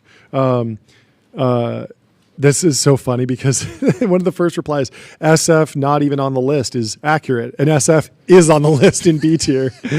Reading comprehension, not quite there, Sam. But good job. I like the But American flag in your bio. putting Austin above places like Paris and Berlin It's a good mog. and LA. He did a really good is job great. of like. No, this is the frustrating perfect everyone. post. It is a because great post. Like you'll get people that agree and people that disagree, and it's perfectly controversial. Yep. Anyways, I got a text from a financial technology expert that says most BNPL providers don't report to bureaus because the bureau systems haven't been able to use the data intelligently. They've tried to fix, but they're a cluster F. So that's interesting. Klarna is like, hey, we got a lot of people. I mean, the thing that Klarna can obviously do is say, like, if somebody buys a burrito and doesn't pay for it, Yeah. they can just like not work with that. Yeah. customer So again. when you try and hit it the second time, you don't get a chance. Yeah, and And- I'd say most consumers would be like, I want to keep having options. Options, so I yeah. should probably pay it back. Yeah. There was a timeline was in turmoil, a little battle between the Scroat Goat and Nikita Beer. Very interesting. Nikita's having a hilarious time on X. I feel like He's on an absolute roll. I'm he was- so happy he- that yeah. so happy that he took. it's really the best. It's just the best, like, narrative arc. He's basically for him poster ever. in residence, Yeah, but then gets to mold the platform. totally. I mean, I think I've been having a good time. I haven't noticed any like really negative changes. It seems like there's some intractable problems. Dude, it's great. Did you notice the changes they made on video? Like they totally updated the UI. On Oh really? Video. Oh yeah. With the buttons down at the mobile? bottom. Yeah, That's yeah, great. yeah. That's great. Let's do the tier list now. I like how this account though is rocketing. Actually adding followers now for getting in this war. Yeah. And this is Nikita's advice. Remember, he said if you're a tiny account on Twitter, Yeah. the best thing you can do is go and pick a fight with the biggest account you can find. And that's exactly what this guy's doing. It's so good. So yeah, Scroat Goat says like, I have 8 followers, and they're all bots, and the algorithm's keeping my reach from being like, like I'm not getting enough reach. The only way to get reach is via comments. 9 followers is a byproduct of no reach. And Nikita says maybe the Scroat Goat is not the best name for your account. He says, nah, man. Like, if anything, it's an all timer. People should follow it just for the name. And it worked. The Scroat Goat said the truth always wins. Nikita Beer got 600 likes, and I checked the account. It had a couple hundred followers. So we might be looking at a future Hall of Fame poster. Okay, Tyler, let's do the tier list. I want to go first, and then you can do your tier list. Maybe we can just do a little line Multiple down the tiers. center. Can you do a line down the center, like after the city tier list, like a little bit farther, so that we can put mine. Okay, so. Yeah, that's fine. So I'll start with F tier. I'll agree with Mert. I'll put London in F tier, just like Mert did. And Mert also has Toronto and Brussels. He has it in D tier. I'll leave Toronto and Brussels in F tier as well. So for me, I think we're good. Yeah. So put Toronto and Brussels in F tier. Then for LA, Have you been to Toronto and yeah, Brussels? terrible. Then Los Angeles, he put it in D tier. I'll actually go S tier. I love LA. It's fantastic. I'll put LA there. Then in C tier, he has Paris, Berlin, Lisbon, Seoul, and Rome. I would, as a little controversial, I would put those in F tier. So I'd put Paris, Berlin, Lisbon, Seoul. So Paris, Berlin, Lisbon, Seoul, and Rome, all in F tier. Then in B tier, in B tier, he put San Francisco and Austin. I'd put those in S tier, so put those up there. And then he put Dubai in B tier. This is going to be a little controversial, but I would put Dubai in F tier, yeah. He also put Hong Kong in B tier. Sensing a I pattern. think that's F tier. Let's put Hong Kong down there. And then also Istanbul, I'd put that in F tier. And then New York City, he put it in A tier. I'd put it in S tier. And then also, I'd also add Phoenix in S tier and Philadelphia. Just put Philly. And then San Diego, I mean... Have you been to San Diego? I absolutely put in S tier. And then Dallas, let's put Dallas in S tier. And you got Chicago? Oh, you missed Chicago. Chicago's obviously S tier. Okay, cool. Yeah, we're good. And then Moscow and Tokyo, he had them in S tier. Let's go D tier. D tier. No, not F tier. D tier. Tyler, what are D you tier. doing? What are you doing? D tier, Moscow and Tokyo. We'll give him a bone. And so this is kind of like how I think of the city's tier list, but It's how your view of the world, yeah, this broadly. is kind of my worldview right now. And so, yeah, I mean, you can see some patterns. You probably emerging, but, the next time your passport expires, you probably won't even renew it, right? Probably Like, what do not. I need a passport for? Why would I? Why would would I I ever want? leave? I have a long list of S tier cities. I could be in Philly. I could be in Why Philly would I go right to now. Tokyo? Why would I go to Why would I go to London, London, Paris, when I could, Rome? and I could be in Baltimore, the London of Pennsylvania. Wait, The Maryland? London of the East. Baltimore, Maryland. Yeah. Anyway, what about you, Jordy? Do you want to take a crack at I it? don't think I can. You don't think you can follow it. outdo my tier list? I don't think I can. I don't think my only controversial. I mean, I don't. Oh, even know. we got some questions in the chat. How are we feeling about Charlotte, North Carolina? S tier for sure. I think it's S tier. Yeah, Charlotte is probably S tier. It's part of the, isn't it part of the Research Triangle? It's one of the greatest places to. New Orleans. How do we miss NOLA? Throw NOLA in the S tier. New Orleans is definitely S tier. Oh, Mark says it's not S tier. Maybe we got to move it down to A tier. I don't know. NOLA. It's not that good. The lonely A tier city. Yeah, NOLA. Okay. Anyway. Oh, good stuff. Yeah, and then but you also can admit that LA is Yeah. S tier Yep. in that it's sunny. that we're here. hundreds of days a year, Yeah. and it's absolutely stunning. Yeah. But functionally, it's a terrible city. Here's a tough one. Where would you put Pyongyang? People love I love Pyongyang. PIF, Love PIF. the Pyongyang Investment Fund. Yep. Highly authoritarian. Some people are into that these days. Limited food options, I don't think you could put Pyongyang in S tier. but I think it's definitely in the top. Do you remember when 4chan tried to send Justin Bieber to Pyongyang? Do you see this? No. Oh, this is amazing. This is like one of the greatest, like the internet does something funny. So Justin Bieber put up a poll online saying, I will pick my next tour date. I'm going on a world tour. I'll let the fans vote. And if the fans vote for a particular city, I'll go to that city. And so, of course, the fans voted for North Korea. So you got to go to North Korea. And it was like a classic lesson in like, do not let the internet decide anything. You could pick any. You could pick any city. suggest a You city. could suggest any city. And he was like, I'll go where the fans want me to go. Where do I have the most North fans? Korea's- Of course, the fans were like, go to North Korea. And he had to be like, I'm not going to North Korea. Anyway, thank you for doing the city tier list. Now let me tell you about Turbo Puffer. Search every byte, serverless We vector, puffin'. and full text search built from first principles and object storage. Fast, 10x cheaper, and extremely scalable. If you're You want to be like seeing- Cursor. You want to be like Notion. You want to Look be at like that linear. website. Can we pull that up again? Look at this website. This is honestly the biggest us a reason why scroll. I was excited to partner with them. Was you have to go to their website. It's so beautifully designed, and the layout is awesome. It's just Officially puffin', we're puffing, baby. and you should too. Yeah, go check out Turbo Puffer. Anyway, let's move on to another Nikita post. Yep. Nikita So says, Nikita's it down. apparently gets a lot of DMs from people that gets their accounts suspended for spam. They say, I wasn't spamming. I was just commenting the same thing on every post, regardless of the context. Elizabeth Holmes says, Dear Nikita, rumors swirl that my account's been hijacked for a crypto rug pull. Not true, it hasn't. Please don't suspend me unless I start shilling a coin, for then it's surely compromised. Thank you for your attention to this matter. This is We such gotta an know. interesting We gotta post. know. I mean, she's mixing a lot of stuff in here. So my theory is that it's the husband. I think it's hard to get access to a phone and post from prison. We should have Martin Screlly on again to discuss like the theories behind what's going on here.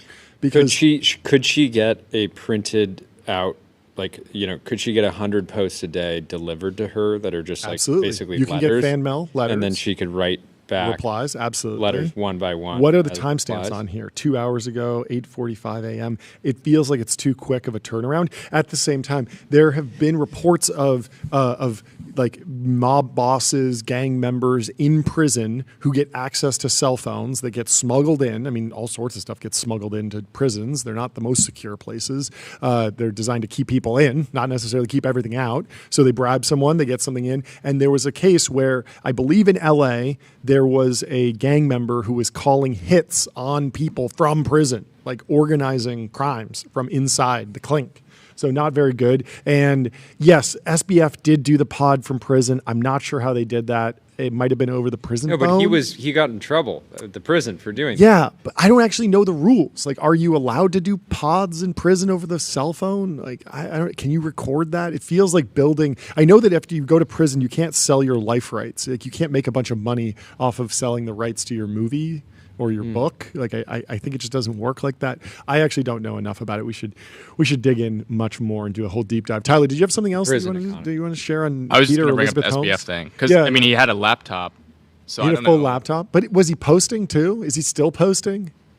I don't I'll know. check. If he was, it like the novelty kind of like wore off for sure. Either way, Elizabeth Holmes got to clean up her SEO results. She's got to get her brand mentioned in ChatGPT. Yeah. No, she doesn't. But serious businesses do, and serious businesses need to use Profound. You are need to get your serious brand business. mentioned in ChatGPT. Reach millions of consumers who are using AI to discover new products and brands. More important than ever in the age of agentic commerce, what's coming is a lot of consumers buying a lot of things through By ChatGPT, discovering, learning, through LLMs, being And so recommended. you need to know how you're showing up, and Profound helps you do that.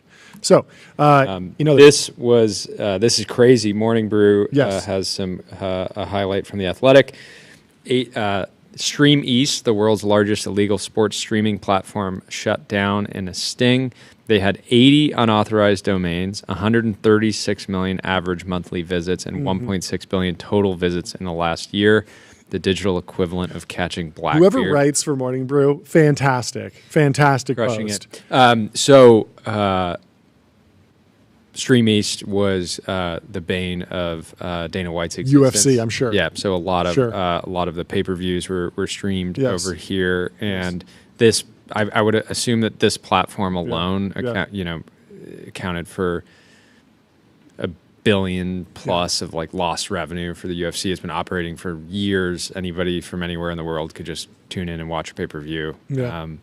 And I think that this was like a game of whack-a-mole. Like they had all these different domains. They'd be buying every time they spin up a new domain, they have one getting shut down, and people are just like, I wonder if this is oddly timed, because if you think about it, like what's coming in the next couple weeks that would be illegally streamed, that's not going to be publicly streamed, that everyone's going to want to watch. It's obviously the Antichrist lectures in San Francisco. Peter Thiel's hosting. Yeah. So they shut that down. They shut down this because people were going to go there with a phone and live stream it. But On Stream everything's East. off the record, right? What do you think, Tyler? Would you be tuning in on Stream East, breaking the rules? Yeah, so like I personally have a couple guys there who are going. I have a plug, Oh, yeah? for my personal streaming. Yeah. But yeah. Oh, so they're going to I- like FaceTime you and you can just watch? Well, They'll just be it'll sitting in their something like pocket. that. Okay, Yeah, I'm not okay, going okay. to reveal. Yeah.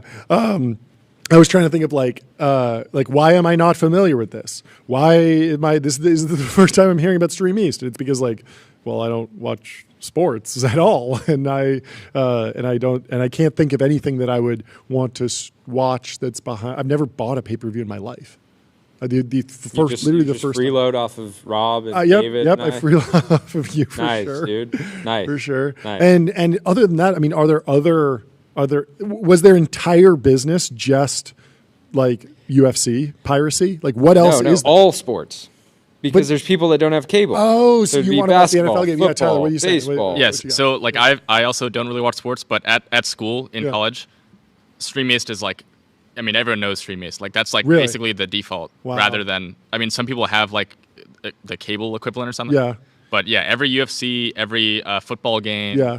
And they were monetizing Can like you, crazy, right? Because they have 136 million visits. Yeah. Imagine how much sports betting Yeah. signups they Can you drive. pull a list of all your friends who are using Streamies so we can contact the authorities and make sure that they Let's include them in the sting. Yeah, let's get. They owe Dana White money, and we're going to collect. Okay, let's make For that Uncle clear. Dana. I have a funny story. I had a buddy in college who was very much into watching football. Did not have cable, and I go over to his like Harvard dorm room, and he pulls up a website, and he's like, I can watch sports on here. I can watch my Raiders, even though they're not even like the Raiders game is so local to, I guess they were in Oakland at the time, that like even if you paid, you'd have to be on like the highest tier of NFL Sunday ticket to get access to a cross country game. Like you could, like if you were at school in Boston, you could get like Nesson, the local regional sports network, New England sports network, and you could see the Patriots games, and then the local news channel or the local sports channel would show you like the local games. Like you could probably see like the New York, the Giants, like they'd play and like they'd be local, so they'd be played. But you couldn't just go see the Raiders unless you paid the highest tier. It was really expensive. No one wanted to pay. And so he gets out his laptop, he pulls up this website, and he's like, I can watch the Raiders on this website. Do you know what website it was? Justin.tv. No way. Yeah.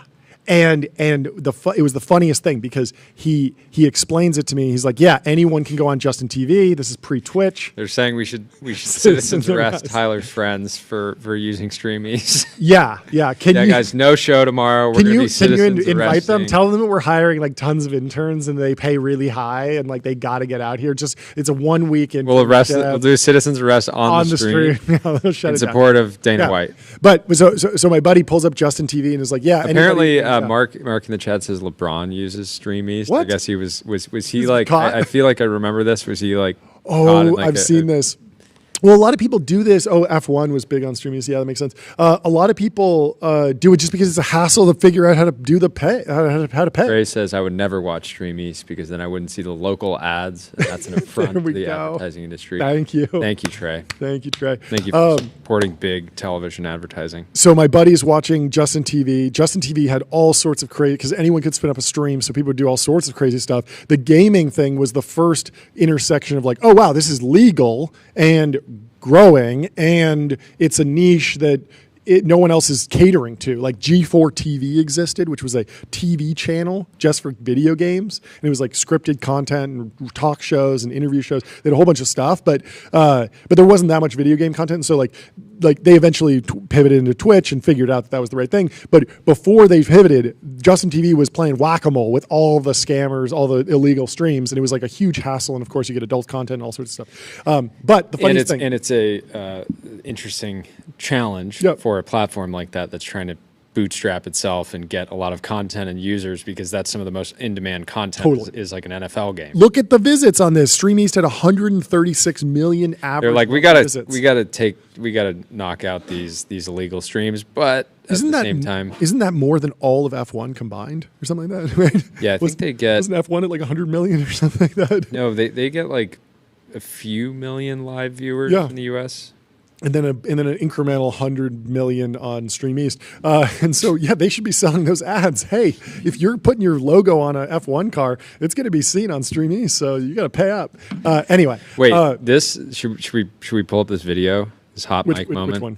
Yes, but I want to close out. So my buddy is like, Justin TV is explaining it to me, and he's like, he describes it to me as like, there's just a guy named Justin, and he has a website where you can watch this stuff, and didn't have this conception. And it kind of was that way, but really it's like there was a team behind it, and Emmett Shear was there, and a bunch of other probably folks. wasn't Justin and Emmett. No, at that point they probably had 10 or 20 people. But there was this moment in like 2007, 2008 where like people didn't realize that websites were companies that had organizations and stocks and like could become like massive, like Facebook. Like in 2005 when people were first introduced to Facebook, they were like, oh, it's like some kid at Harvard like put up a website. Justin was so early. Yeah. Well, if you're trying to build the next great streaming platform, do it legally and do it using Linear. Linear is a purpose-built tool for planning and building products. Meet the system for modern software development, streamline issues, projects, and product roadmaps. Start building on Linear. Let's pull up the hot mic moment on CTTV. First, Truth Zone. Is this real or is this dubbed and faked? Like this says this was picked up by Bloomberg. This seems crazy. I would like to know if this is real, but let's play it and then we'll decide if it's real. Yep, Bloomberg. Confirmed. Okay, so this is Xi Jinping talking to Wait, Vladimir we can't Putin. see the subtitles.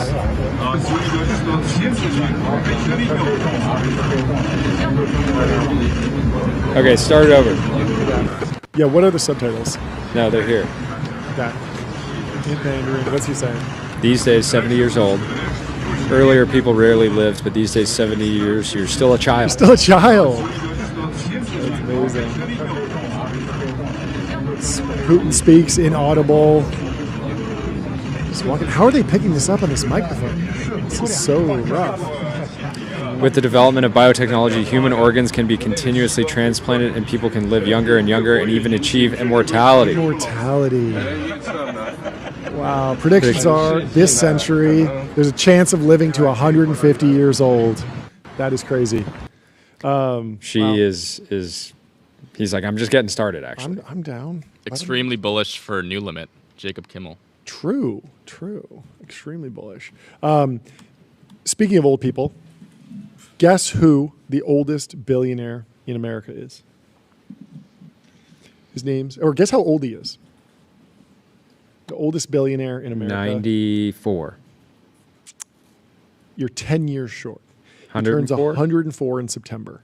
He founded the insurer Mercury General in 1961. His name is George Joseph. We got to get a founders episode on this guy if there isn't already one. That is an incredible run. 61. That's what, 50 years before Tyler was born. The chat's calling it BT, before Tyler. BT. BT. The Journal has a fun article deep diving all the biggest billionaires in America. He also has non-traditional Youngest, background. He oldest. actually got his bachelor's degree at Harvard. So The youngest to oldest, anonymized mostly. The Coke and Coke Jr. are under 30. They're billionaires. Selena Gomez and Taylor Swift are under 40, while 86% of the billionaires are men. More than 150 out of the 1,000 that the Wall Street Journal collected are women, including Selena Gomez and Taylor Swift. Mark Zuckerberg's in his 40s, has a huge circle here on this graphic. Musk, Page, Brin, these guys are all topping the charts. Elon Musk is at 423 billion. The next richest person, Jeff Bezos, is worth 283 billion. Of course, 423 billion. There's only 300 million Americans, so that's enough to make every American a millionaire if he just gave his money away. that's how But it works. it's way better for him to keep it because he gets to do all the cool stuff with it. Yeah. It's sick. Yeah. Illinois Governor J.B. Pritzker and President Trump are among more than 360 billionaires who started with some inherited wealth. Just a bit. Jensen Wong's on here. Steve Ballmer's on here. He's almost 70. The Waltons are on here, and they're in their 70s. Milken's on here. He's almost 80. What a run to go to jail, come out, still hold on to $1 billion. Not bad. Larry Ellison's And in a his great 80s. conference. Geffen's on here. George Lucas is on here. It's a murderer's row. You love it. Rockefeller. There's still a Rockefeller. Who's alive? Who's Rockefeller? So did you didn't cover this? Collectively, these people, you were joking, but these people are worth 5.7 trillion. That's Good. enough wealth to buy a Corvette Stingray convertible for every 65 plus U.S. driver. Wait, did you actually do this math? No, Or they're the doing Journal this did math. this? Yeah. That's hilarious. So that's 4.7 trillion. A 4-year Harvard tuition, room and board for 1 million students, plus $10,000 annual stipend, only 388 billion. How much are they worth in total? 5.7 trillion. I am deaf. Congratulations That one to hurt. everyone. All the stock in McDonald's, Delta Airlines, Ford, and Lululemon. There we go. And What a every funny comparison. every residential property in Chicago, 245 billion with 8 billion to spare. They own That was more than- not that impressive. This is a weird stat from the Journal. So they collected what 1,135 billionaires. So I got to put Yeah, their yeah. stats in the true zone, because if you tried to buy a Corvette Stingray for every 65 plus U.S. Oh, it's going to driver, drive the market. the price is going to roof. go way They're up. gonna be so scarce. You're gonna get you're gonna hit real scarcity real quick. You might be able to lease a Model 3 for everyone. But I think they make enough is of this those. not like an incredibly, like, you could get a Corvette for every American 65 plus, a 4-year degree for 1 million students. You could Yeah. buy McDonald's, Delta, Ford, and Lululemon, and some property in Chicago, and that's Yeah. that's the It's not Journal that much, saying, yeah. like, look how much they have to spare. I mean, Can that you would, imagine how long it would take to calculate all the sales tax for all those Corvette Stingray I don't even want purchases? to think about it. It would I'd be rather spend insane. 5 minutes. I'd rather spend 5 minutes with numeral sales tax and autopilot. Spend less than 5 minutes per month on sales tax and compliance. In fact, it's the only way you could actually execute that deal to buy 300 million Corvette Stingrays. But this is a funny stat. So billionaires are everywhere. So they track 1,000 billionaires, right? In the U.S., they own more than 3,000 homes. That's only 3 per person. I feel like that's not that many. Like if you're a billionaire and a house is like 10, 20 million, Yeah, these must be residential properties, but still, that seems extremely low. 300 homes. Yeah, it seems like the data was not like widely available. I feel like they must have like, oh, that's only what they could like pull together. But there's a lot more homes, home ownership. A lot of these doesn't Zuck billionaires own like are not- 20 homes just in Palo Alto. A lot of these, only a third of them inherited wealth, meaning that the other 700 or so are not beating the American dream allegations. This is the real headline here. 700 billionaires in America are not beating the American dream allegation. They were born, they didn't inherit anything, and they created billions of dollars of wealth. They're not beating the allegations. They're not beating the allegations. So they are living the American they're living dream. the American dream. They can't deny it. Started without inherited With wealth, nothing. and now they Built own, empires. Now they own not one, not two, but three three homes homes. on average. What's funny is I feel like I heard this story about like Bill Gates owns like 1,000 homes or something like that, or like all the land or whatever. Like I know a we were just billionaire- talking about I Ken know- Griffin, he owns 50 homes. You don't even have to be a billionaire to be just collecting homes on the fly, just browsing. I feel like I see a guy on Instagram every other day. Buy a fourplex, buy 7 homes, rent them out, make $1 billion. Yeah, well, I'm assuming this is like residential, so it's not like Yes, units. it's like what they actually, like one real estate developer billionaire would own more than 300 homes. You think? Isn't BlackRock counted? Doesn't BlackRock own like a bajillion homes or something like that? Isn't that the They own it. The conspiracy They own theory? 105% of all the homes in America. But that's just because they're counting the tents at Burning Man in Black Rock City as individual homes. If you take those out, I mean, like you can't count a Black Rock tent as a Black Rock owned home because it's not really a permanent home. It doesn't make any sense. I don't get it. Also, underrated alpha. If you're trying to be the only billionaire in a state, you got to go to Wyoming and Alaska because there's no billionaires with primary businesses in Wyoming and Alaska. Primary business? Primary businesses. So like, So just move your business there. yeah. I mean, Alaska, it's just sitting there waiting. It is crazy that Wyoming, I feel like they're super like crypto friendly. You'd think there'd be somebody who like went and built some massive thing there, but it hasn't happened, at least not yet. Jack on X said, Costco should get into web services. Kirkland Cloud would clean up. It really would. I would be repping Kirkland Cloud. We would build on Kirkland This is interesting. Cloud. Shield highlights German discount grocer Lidl. Lidl? Lidl. Okay. Lidl. Yeah, sure. Lidl. Yeah. Built their own cloud infrastructure because of German data laws and now has a $2 billion revenue business selling it to others. No way. A la AWS. Oh, it actually worked. If you're a retailer, get into NeoCloud. cloud. Get into cloud. Costco should do NeoCloud. Buy GPUs by the bulk. Buy a rack. Do you get this meme, the Doctor Strange tweet, or how I learned to love the RT just after the Xi Jinping and Vladimir Putin were caught on a hot mic? There's this meme of this woman looking at this screen, and this is the what would the No, I original don't. meme say? I missed the original meme. Tyler, you were born. Do you understand this meme? Ago. Do you understand this meme, young When man? it's the woman looking Yeah. at the screen. Yeah, Yeah, it's from like some Netflix documentary or Apple TV. I never watched the show, but Me either. Yeah. I think it's just like a boomer meme. It's like, oh, like the old woman is like doesn't understand the internet. Wow. Memes. Okay. It's like- We are boomers because we don't understand the boomer meme. Yeah, it's kind of a meta boomer take. I don't know. It's a boomerang. Anyway, Comes right back. It's always at like her looking at the screen is like, oh, what do they mean by this? I'm curious to know what the actual show is because the origins of original the meme. photo of that meme, it looked cinematic. It looked interesting. And of course, I have to watch 100% of the movies around here since Jordy isn't lifting his weight.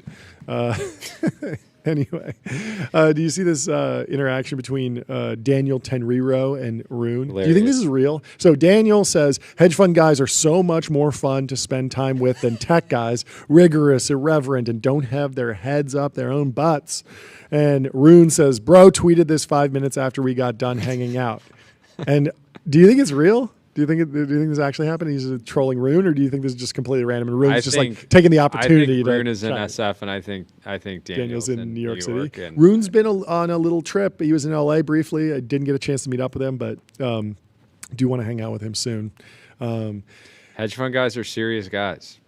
Serious? That's not what he's saying. He's saying irreverent. That's the opposite of serious. No, they're serious about making money. Yeah. More serious than venture capital. This is the what Jeremy Gaffon take that investors are more interesting than founders. The Fox and the Hedgehog thing, right? Is that a public take? Yeah, it was at the founders. It was at the founders event with David Senra, yeah. which I don't know if that was ever streamed or released. So maybe it's not. But you're leaked. Sorry, bro. I mean, yeah, founders that are the average founder that is incredibly locked in knows a lot about their business and their market, Yep. not a lot about other things. Yep. And What is it, It's more Yeah. difficult to be a generational investor. Yeah. Only knowing about it super narrow. It's like the fox and the hedgehog, right? That's the analogy. The fox knows a little bit about a lot of different things. The hedgehog knows one big thing. That's like the mind. What's it called? Like the mindset. What was it called? Like the I don't know framework. The mental model. The mental model that He's people got talk like about. sort of spiky intelligence. The hedgehog. that completely blows up the metaphor, because the metaphor is that the hedgehog only knows one thing, and in fact does not have spiky intelligence. I guess it does. You're right. Yeah. Spiky intelligence, because it's actually better now. That's fantastic. Yeah. Okay. Yeah. We need to expand on the fox and the hedgehog metaphor for sure.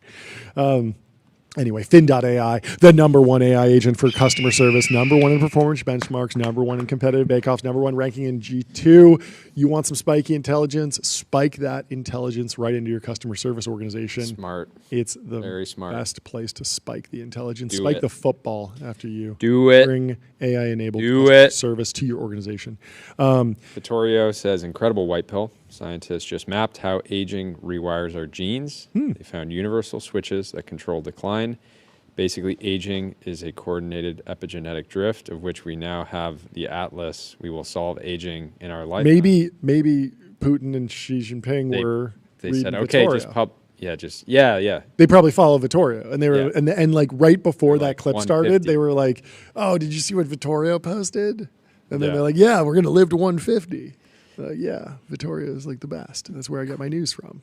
Yeah, just Maybe. a couple 72-year-old bros following Vittorio. I like to think that they both Putin and Xi Jinping have anons on X through VPNs that they just scroll the timeline like the rest of us. I can see it. I think it's possible. It is funny if you assume that if they assume that organ transplants are the Yeah. solution to immortality, why are they assuming like 150 is the cap? Yeah.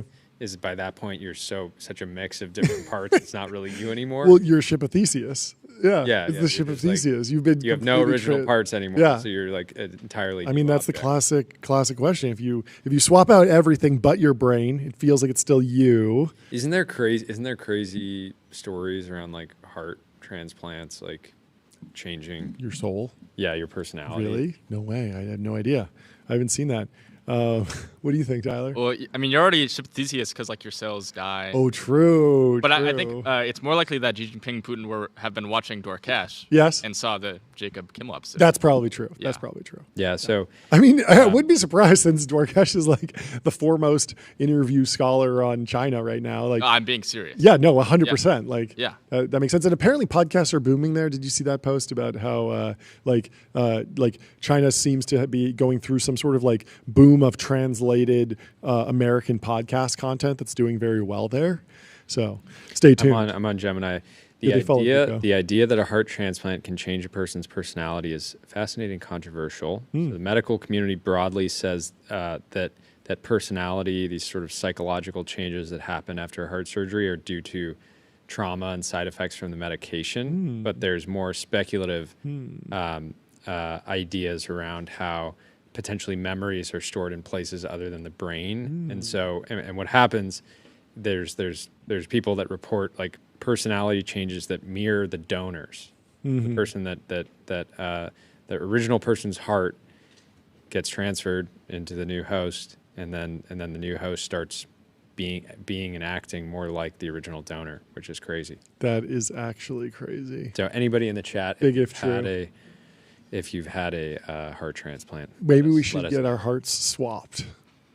Like Heart Face swap. Off, which is a movie you haven't seen, I know. But in the movie Face Off, Nicolas Cage and John Travolta take their faces off and swap faces because of some convoluted thing where one of them is a criminal and one of them's a hardened criminal who has some information about where like a bomb will go off or something like that, and then the special agent needs to go undercover as the criminal, and so they swap faces, and then of course the actors just play each other, and then they go on I don't know what hijinks. if we did a heart swap, it'd just be more golden retriever mode activation. I don't know how much it would do. Do you want to kick off this article about OpenAI? I would rather tell you the full plot of Face Off, actually. Okay, tell it to me. I'll be listening. Okay, perfect. So, FBI Special Agent Sean Archer survives an assassination attempt by Castor Troy, a terrorist for hire, but the bullet kills his son Michael. Archer then engages in an extended vendetta against Troy. It culminates 6 years later in his team ambushing Troy, who is with his younger brother and accomplice, Pollux? On a remote desert airstrip, Troy goads Archer by saying he knows of a bomb that is located somewhere in Los Angeles and is set to explode in a few days. I was correct about the bomb. Before Archer can learn more, Troy is knocked unconscious and falls into a coma. Pollux? I need to figure out how to pronounce that. The guy in custody affirms that the bomb is real, but refuses to reveal its location. In secret, Archer reluctantly undergoes a highly experimental face transplant procedure by Dr. Malcolm Walsh to take on Castor Troy's face, voice, and appearance. Archer, as Troy, is taken to the same high-security prison where Palu is being held in order to obtain information on the bomb's location. Troy, I got some visuals for you, John. Oh, you got it? Yeah, this is great. Troy unexpectedly awakens from his coma and discovers that his face is missing. He calls his gang and they force Dr. Walsh to transplant Archer's face onto him. Meanwhile, Archer successfully learns the bomb's location from Palu before being informed that he has a visitor. Anticipating a reunion with his colleague and return to his normal life, Archer instead finds Troy wearing his face. Upon revealing he has murdered everyone else who knows about the face transplant, Troy gleefully informs Archer that he looks forward to running his FBI career and ravishing his wife. It's a great film. It's a classic, 90s. Is it 90s? When did this come out? 1997 thriller. You got to watch it. It's the best. I'll add it to my list. You should for when the Singularity hits. Do we have the Singularity tracker up and running yet, or is it working, Tyler? What do we got? Yeah. How many days until? Right now it's at 3:44. Can you? 344 days. 344 days until what? What do we say? Until AGI? Till AGI. Until the Singularity? Yeah, actually. You need a light on Tyler, that. hold it up. We can't really see it. Yeah, you need a light. You need a light on that. But we got a ticker.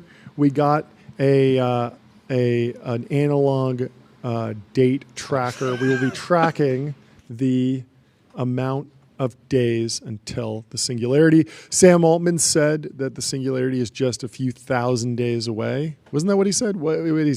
How did Sam Altman exactly describe the few thousand days? He said, super intelligence is a few thousand days away. Super intelligent AI. So that's ASI. So AGI is here, essentially. Let's see, 1,000 days. So super intelligence is a few thousand days away. According to Sam Altman, Tyler Cosgrove has a much shorter timeline, apparently, just 300 days. We're booting up for ASI in 300 days.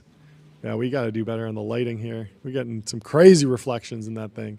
Maybe we need to take off the front, take off the glass so we can just see it fully. But anyway, what realistically, how many days do you think should go on there, Tyler?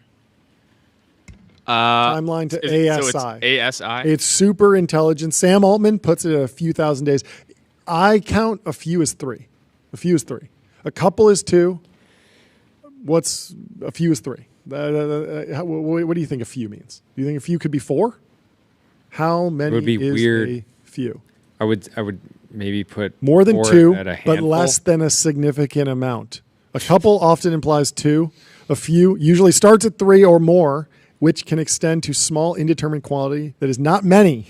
The exact number depends heavily on the context and what is being discussed. So could a few Max be 6? is saying it feels pretty gentle.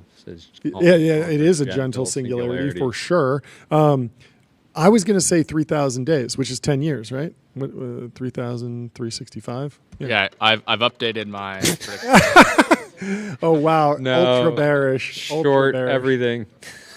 I don't think it's... How many years is that? 99999 divided by 365. That is 273 years away. You got to be more optimistic than that, Tyler. Do we do the Ollie I- G Somebody asked Ollie G how many days until the singularity. 99999999999. I realistically, I'm at 6,000 days. I'm on Kurzweil timelines.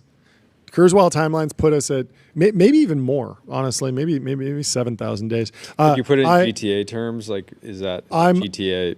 GTA 7, 8? GTA 7 probably. Okay. So I'm on 2045 ASI, Kurzweil timelines. I remain unchanged by any developments essentially. So 2045 ASI arrives. It's the singularity, and so I'm around 7,000 days.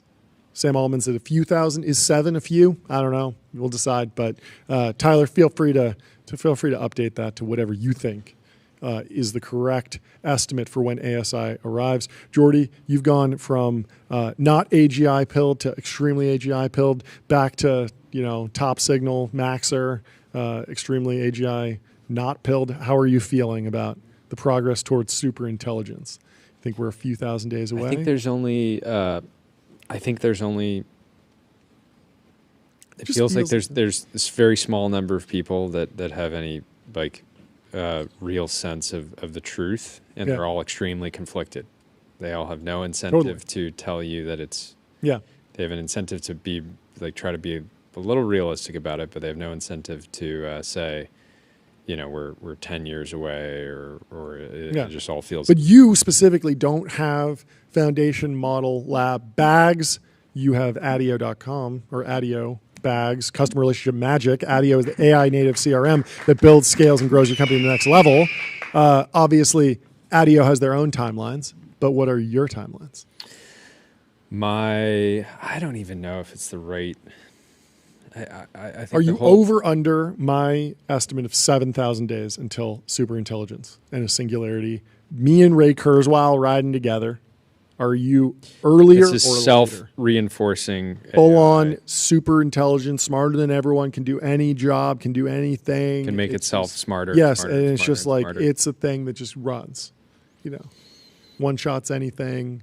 Full self-reinforcing. Who knows? Maybe it goes to war. Maybe it just leaves. But it is fully definitely more than a decade. Definitely more than a decade out. Yep. And so over 3,000 days for sure. And, that's the low end of Sam Altman's prediction. Yeah, I still find it hard to believe entirely. So maybe never.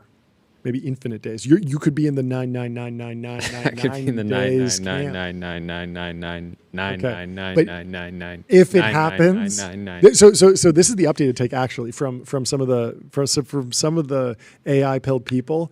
They will say it either happens very soon or doesn't happen at all, which is kind of a funny way to frame it. But if you put it in those terms, if it happens. 10 years, 20 years, 30 years? What are you feeling? I just feel like it'll end up being, I think we're going to continue to get more and more advanced capabilities, but I just believe that even the smartest people in the room,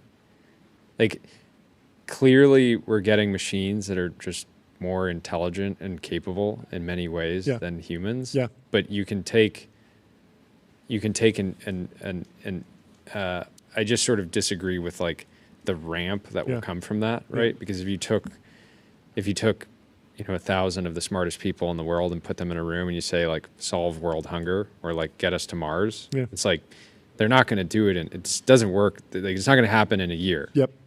If you take a really smart group of people with SpaceX and you say get to Mars, you say great, well we're going to work on this for decades. Right? Yep. And so I disagree with, or I don't believe in this. I don't believe in the fast takeoff. For right? sure. I believe that machines will continue to get smarter and smarter and more capable and more valuable to humanity. But I don't believe in a fast takeoff. It is somewhat of an abstraction of that philosophical question of can God create a rock so heavy he can't lift it? Can a human create something that's smarter than a human in every way? How would that work? There is sort of a fundamental philosophical and also question there. Raw intelligence is rarely the bottleneck for progress. That's a very good point. Yeah, I don't know. I still am rooting for the Terminator outcome, where superintelligence comes around 2045. We go to war, and the indomitable human spirit wins out, and we kill all the robots, and we win. I think that would be the most exciting outcome. That'd be fun. Because it would be so unifying to humanity to have a common enemy, the clanker. Humanity needs a true common enemy. Exactly. We There's need so much infighting. America's I don't want to divided. manifest like an alien race that wants to destroy us, but it'd be so good for the world. We could stop. Fantastic. We could ignore all politics and just focus on. Imagine the dream team: survival. Xi Jinping, Donald Trump, Vladimir Putin, all your boys working together to shoot the clankers. Be great. It'd be amazing. And the funny thing is that the Doomers will come to you and they'll say, A uniform "Haven't that you just seen says human race." Haven't you seen the Terminator? That's what's going to happen if we create AI. We're going to get the Terminator outcome. Well, I've seen Terminator. I know you haven't, but I've seen Terminator. It's a What good happens outcome. in Terminator? Who wins at the end of Terminator? The humans. The humans win at the end of Get it Terminator. again. That's the conclusion of the movie. They fight and the humans win. And so if we get the Terminator outcome, that means we win. That means we win. And that's going to be a lot of fun. So tool up, get the guns, get ready to fight the clankers. We're going to war, but not for the next two decades. It's going to be 2 decades of enterprise SaaS. It's going to be 2 decades of shareholder Friendly value IPO inbound. accrual. And it's going to be 2 years of delightful rest on an 8 sleep. Of Get course. a Pod 5, 5-year warranty, 30-night risk-free trial, free returns, free shipping. Fantastic Here we go. sleeps I put up await an at 84, not my best. 8sleep.com. And I Not my got best, a not my 90. worst. So please play You're on a my roll. song. Thank you. Congratulations, John. I am on a roll. And I you love know to see who you else win. is on a roll? Microsoft. Microsoft has been on a roll. And A run. we have the chief product officer of Microsoft joining us Final in the boss TBPN of Ultra Dome. the final boss of product people. This is the true gatekeeper to our plan to bring back Clippy. Yep. So we will welcome the CPO. Welcome to the stream. How you doing? What's happening? I think we can hear you. How you doing? Okay. Yes. Yeah. Fantastic. Thanks so much for hopping on the stream. Microsoft. So just so you know, What was that? I said there's many bosses, but Clippy is the ultimate boss. Yes, Clippy is the ultimate boss. Has Clippy actually been thrown around as an idea? It feels like more and more, So mega nostalgic. companies, like the huge companies, are starting to have a little bit more fun every once in a while. It is a bit of a wild. I've seen some like throwback Microsoft merch that's gotten out. Is there any serious discussion internally to think about reviving Clippy? I feel like it would be so much fun. Dude, I'm with you. I feel like, unironically, Clippy was just like early, right? Yeah, So totally. Totally. The original was conversation. early and right. Interface.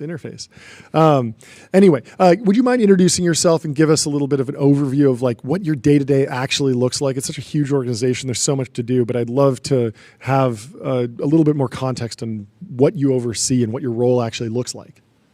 yeah, let me give you the lowdown on me. I've been at Microsoft for 2 years. I'm the chief product officer for AI at work. Yep. So focused on kind of like how do you make work great again Yeah. with AI.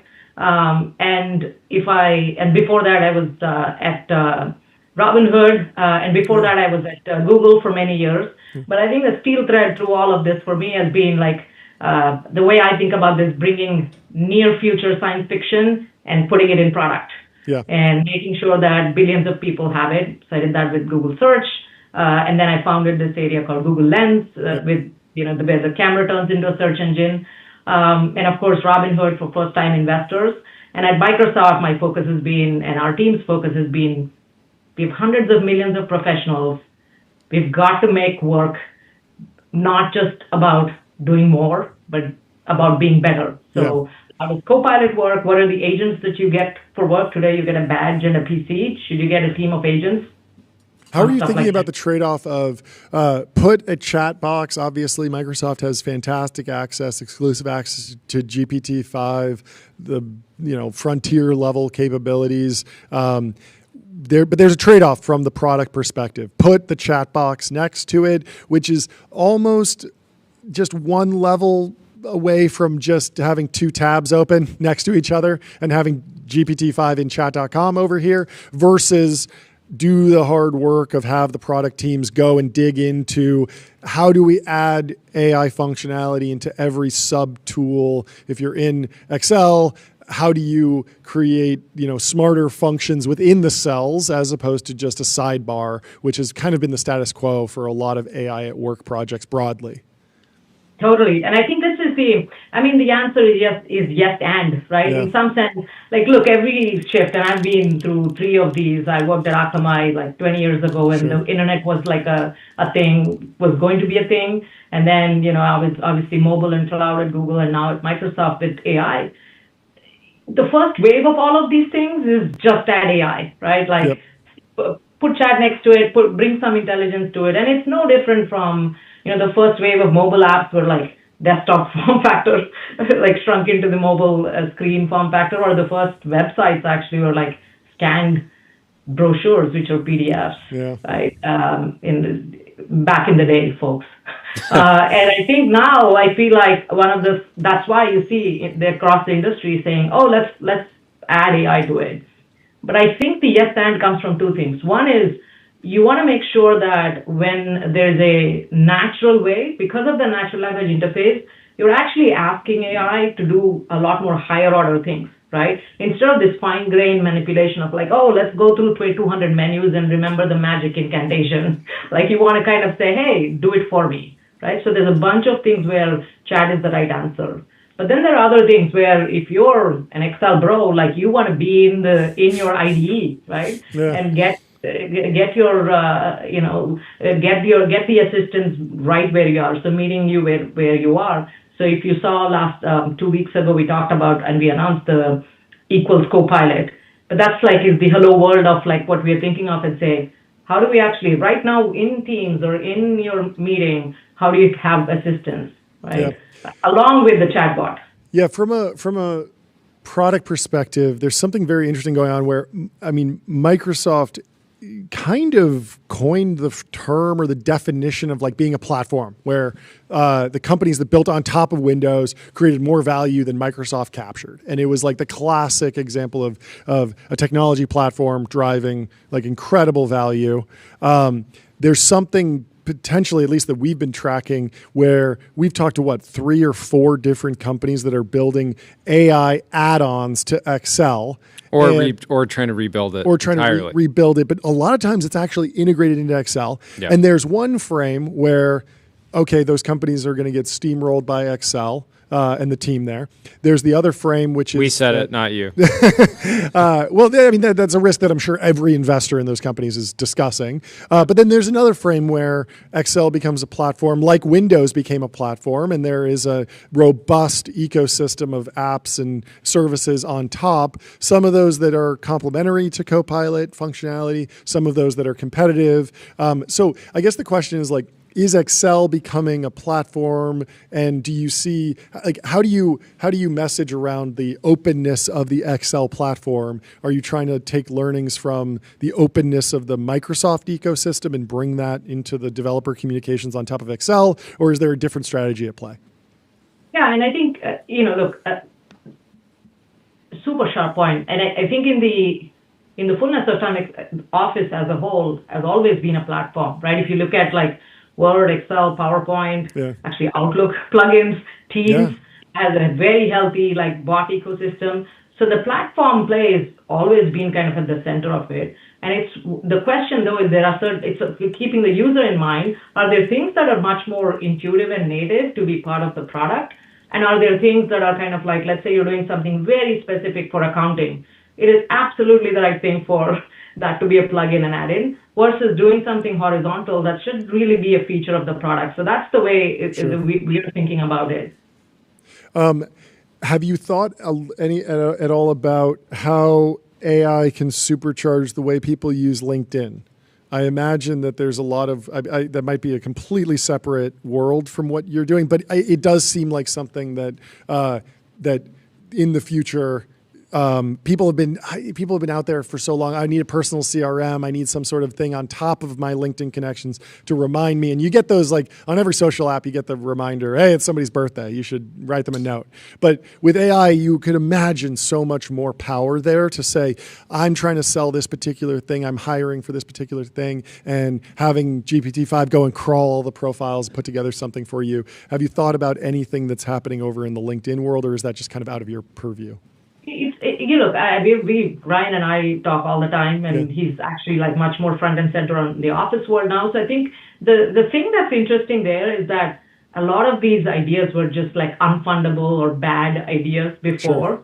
Because it didn't have enough tokens. So my favorite thing to say is like take all these like ideas people thought were like really bad. So for example, like I'd have like a whole bunch of people pitch back in Google the whole alerting, oh, wouldn't it be great if you could kind of like ongoing do like event discovery? I'm into this favorite, like my favorite band is this obscure thing, and like, wouldn't it be great if I knew something about like when they I think we have some small I think we're having some technical difficulties. Actually, Sorry, I think we're having some technical difficulties here. Can you hear us okay? I can hear you. It's fine. Okay, sorry. We're back. I think you're cutting out. Let's move on to. I didn't say anything controversial. No, it's not that. I think it's the backbone internet infrastructure in this country that's controversial. What about? Yeah, I guess like my biggest thing that I'd be curious to get your insight on is are there like how many businesses in the Microsoft ecosystem have just totally opted out of AI that are not responding to upsells, that are just not interested? Maybe they have employees that are kind of using various AI tools themselves, but I would have to imagine it's like a very, very large percentage of companies within that are. Au contraire, I think it's in fact we've had like more than 90% of Fortune 500 using some form of like Copilot AI products.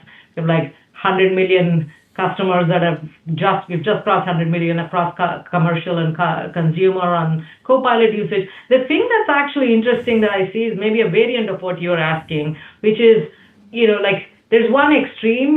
There's a set of folks who are just leaning the posture is much more proactive, I would say, and kind of like in the game, get in the arena, building stuff. It's not just about, like there's an off-the-shelf thing. This is a chatbot that I'll buy and see who uses it in my company. So that set of firms, in fact, like we've started calling them frontier firms, right? These guys are like out there starting to kind of like invest, both build and buy and partner. And we are starting to see, those folks actually get a lot more out of AI. So for example, like one example for me is like, these guys are using the reasoning models. So if you step back and think like, where we are in AI, the first version of AI, it's just been more about like next token prediction and like chatbot, right? Yeah. But the next real big unlock came in January and February around that time when the reasoning models came online. Yeah. That's when we saw a very clear shift. There's certain companies that just jumped in and said, all these things that we couldn't do 6 months ago or 1 year ago, let's try them now. Has that been affecting, in fact, including Microsoft, by the way? Yeah. Has that been affecting gross margins? We saw in the Wall Street Journal yesterday that Notion obviously sells a few competitors to Microsoft products, saw gross margins drop from 90% to something like 80%. I was talking to Ivan. He said it actually wasn't even that bad, but there was some sort of an impact. Obviously, you can upsell against that. But how is the economic trade-off? How are you thinking about that with selling? Obviously, people want frontier-level intelligence, but it might change the economic equation. Are you seeing anything that indicates that going forward, the fundamental gravity of the economic equation might be different? I mean, look, I think it's going to be proportional in the sense that, like, I was joking with someone saying, like, using GPT-5 thinking, in your product is like taking a flying car to a grocery store, right, or O3 Pro. Yeah. Like, so in some sense, you do have to be judicious. It's no longer about, like, just being a wrapper on the model. Sure. Yes, the model is eating the product, right? Absolutely. So that's, I think, one thing. Both these statements, seemingly contradictory, are true, and we're seeing that. On one hand, the model is eating the product. What do I mean by that? Like, internally, even us, we spent a bunch of time trying to solve what I call the six-finger problem, right? Like, remember 2 years ago when DALL-E 3 came out, and like, to generate humans, it would be like 6 fingers and 18 toes or what have you. And there's a whole bunch of startups that said, oh, we'll solve that, right? And a whole bunch of product teams inside Microsoft too, saying, oh, we'll just like figure out how to solve the 6-finger problem. Metaphorically speaking, 6 months later, the model GPT-4o came out, and like, there's no longer a 6-finger problem. Yeah, I mean, So hallucinations. Yeah, hallucinations seem to be at an all-time Exactly. low. Like the models are getting way more reliable. There's been a lot of reports of consumers developing like friend-like relationships with various LLMs. Do you have? Is there any evidence that employees at companies are developing real relationships with AI in the way that some people on Reddit have developed relationships with models like 4o? Yeah, I mean, I think we've made the product choices that kind of squarely put AI at Microsoft as tools, right? Yeah. And even these tools, they can be agentic tools, meaning they can be working for you in background. You have a natural language interface to it. But this is not an accidental thing. We have to make intentional choices. In fact, I coined a term called neural software, meaning that it's not software as usual. In fact, Steve Sinofsky and I had a spat on Twitter about it, saying because for me, the way I think about this is, look, yes, it is software. As engineers, we all know that it's like stochastic models, and it's like you peel a few layers. It's all software, but it is probabilistic. And there are 3 things that are really important going on here. And we, like as builders, I feel like we got to pay attention to it. Number 1 is the natural language interface, right? It just has this human-like anthropomorphic interface. So when 4o gets replaced by 5, you're not like, oh, who moved my cheese or this menu item moved.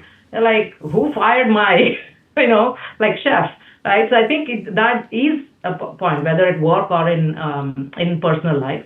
But I think the second thing that we are underestimating, and we certainly see that inside, is the way we are building products and releasing them is changing. Like previously we'd say, oh yeah, like 2.1 to 2.2, right? Like the software is updated, release notes and change log. But now it's just like you have to kind of slow roll out. You have to kind of do evals and benchmarks on how the interaction works, not just the accuracy of things, right? Yeah. And then the third thing I'm seeing, at least and this one's a hard one to kind of crack. We're still trying to figure out what that means, is the composition of the team, right? Like in the past, it'd be like, oh, you had engineers, your devs, your test, your product, your UX. It's all a blur, right? Yeah. It's all mush.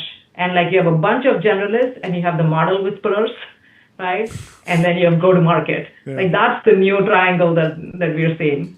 Well, it's a fun puzzle to solve. Thank you for hopping on the stream. This was great. We will talk to you soon. Have a great rest of your day. And just let everybody know internally that we're riding with Clippy. the Excel Bros and Clippy. Yes. We're riding with Clippy for sure. And, Thank you. We would love to help relaunch Clippy given the opportunity. It'd be our Noted. Thank you so much. Great to meet you. We will talk to you soon. Have a great rest of your day.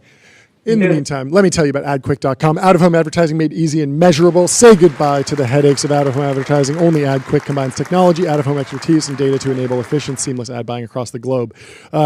Nick, did you see this post by Nick Dobos? OpenAI cackling right now today. So OpenAI acquired StatSig. We talked about this yesterday. Yep. But he's sharing a photo of Anthropic and telemetry services for data usage. Claude Code connects from users' machines to the StatSig service to log operational metrics as latency, reliability, and usage patterns. And so is what he's saying they're going to rug Anthropic by buying their telemetry, like their logging service? Like, is this monopolistic market? Can Anthropic not just use another company or product? I don't. This doesn't quite sit with me as oh yeah, it's like they totally owned Anthropic. It's they bought a company that Anthropic uses. The Anthropic will probably keep using that. Maybe they'll replatform. I don't know. It doesn't seem like that big of a deal. Anyway. I mean, I do wonder. Curious if if StatSig is going to remain an independent brand or just be rolled under OpenAI. Yeah. Yeah, there's a bunch of companies that use StatSig. I'm just looking at the website. Yeah. EA, Microsoft, Atlassian, Bloomberg, Effective Riot. altruists use it? You said EAs use it? Just kidding. Tyler, do you think this is? Do you think that What are the OpenAI EAs really using own StatSig for? Like Anthropic here? tracking shrimp welfare? Frankly, I don't know what StatSig really does. So I have no, like, it seems like, yeah, Anthropic can just. Why don't you know what it does? It's no more complicated than Palantir. It's equivalent. It's equivalent to. We got Arthur Rock dropping massive alpha on Mistral. Mistral's closing $14 billion, blew past the initial target of $9 billion. I assume that's market cap. The rumors about Apple's acquisition were fake. That seems right. That always seemed fake. I mean, in what world was France going to let their national AI champion be? Wait. Is this real? This hello? Breaking, Apple and Google have reached a deal to have Gemini power a new Siri platform as per Bloomberg. Let's pull that up because that's literally my prediction today. Did I just not read Bloomberg? Well, this was wrong? This is rumored for a while. Yeah. So, like, is it actually okay? happening? Whoa. We got either I'm going to look extremely dumb or extremely smart. Let's read this. Okay, so this. Okay, is, Apple plans AI-powered search tool for Siri to rival OpenAI Perplexity. Apple is planning to launch its own artificial intelligence web-powered search tool next year, stepping up competition. I'm going to put this in the chat, or should I put it in the tab? The company is working on a new system, World Knowledge Answers, that will be integrated into the Siri voice assistant, according to people with knowledge of the matter. And wait, who are they? So it's Google. Okay. Apple is aiming to release the service described by some executives as an answer. The news breaking right now is crazy. So American Eagle just beat earnings up another 20%. After hours. Also, moment of silence for Figma. They missed earnings. Very sad to see that, but never bet against our boy Dylan Field. And the whole team. Yeah, everyone is ripping. American Eagle. Wait, I wonder if they actually beat earnings because of that Sydney Sweeney thing. Like, we were talking about the value that she brought to that brand, and it probably was like $100 million in market cap. She should have gotten like a $50 million payday. Like, it really did change the trajectory of the business. Yeah, Sweeney XAI deal incoming. Regav is a goated poster in the chat. Regav is on a tear. Thank you for everything you do, Regav. American Eagle's still down 30% in the last 12 months, 20% year to date. So Sweeney really was the turnaround. Sydney bottom ticket? Hopefully she got some shares. She basically might have bought did.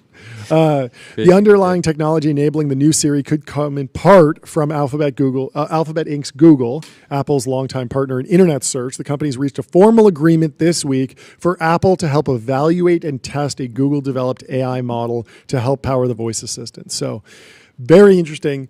I would imagine Apple has to pay Google for this version of just an answer engine because the answer engine is not going to be directly monetized, but Google has to be working on agentic commerce, agentic ads in the LLM results. It seems so obvious. I feel like this is going to flip at some point, but I don't know. Maybe I'm wrong.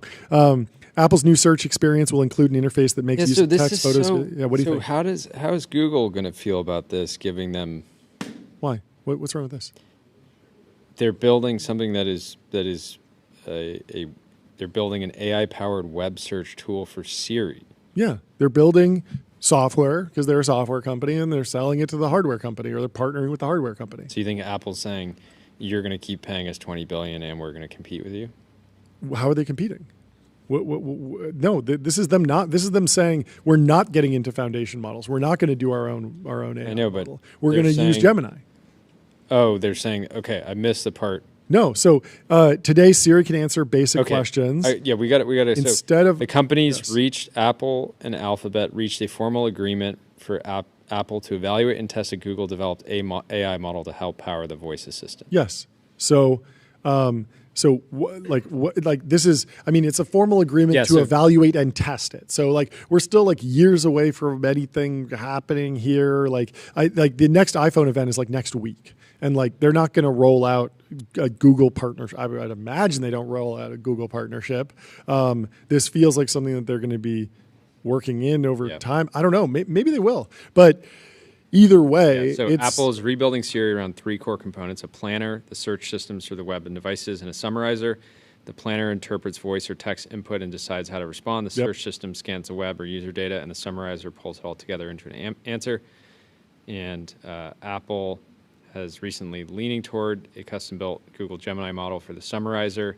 It would run on Apple's own private cloud computing servers. that's going to be important. Search Giant already delivered the technology to Apple, and both companies are now collaborating on fine-tuning and testing it.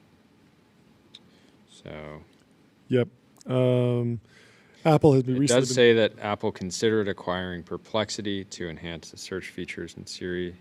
So, But anyways, again, Perplexity is the big yeah, but loser Perplexity here. sits on top of other foundation models. So Yep. like it doesn't fully solve Apple's problem all the way to the root of the stack, in my opinion. So somewhat makes sense that they would the secret sauce that Perplexity builds is something that Apple's like capable of instantiating. Yeah, what you got? So I'm reading the article. It says Google was not initially the front runner for the Siri project. Anthropic had been in the lead for the deal, but then their price was too high. Yeah, so Interesting. this is- Anthropic demanded a high price for using its technology, more than $1.5 billion a year, and Google was open to more favorable financial terms. So the end result is that we should expect that Apple pays Google less than $1.5 billion per year to vend Gemini models into Siri, essentially. And I feel like as soon as Gemini has ads in the results or monetized commerce in the results, and Apple can take a cut of that. Apple should want to take a cut of that. And so it feels like this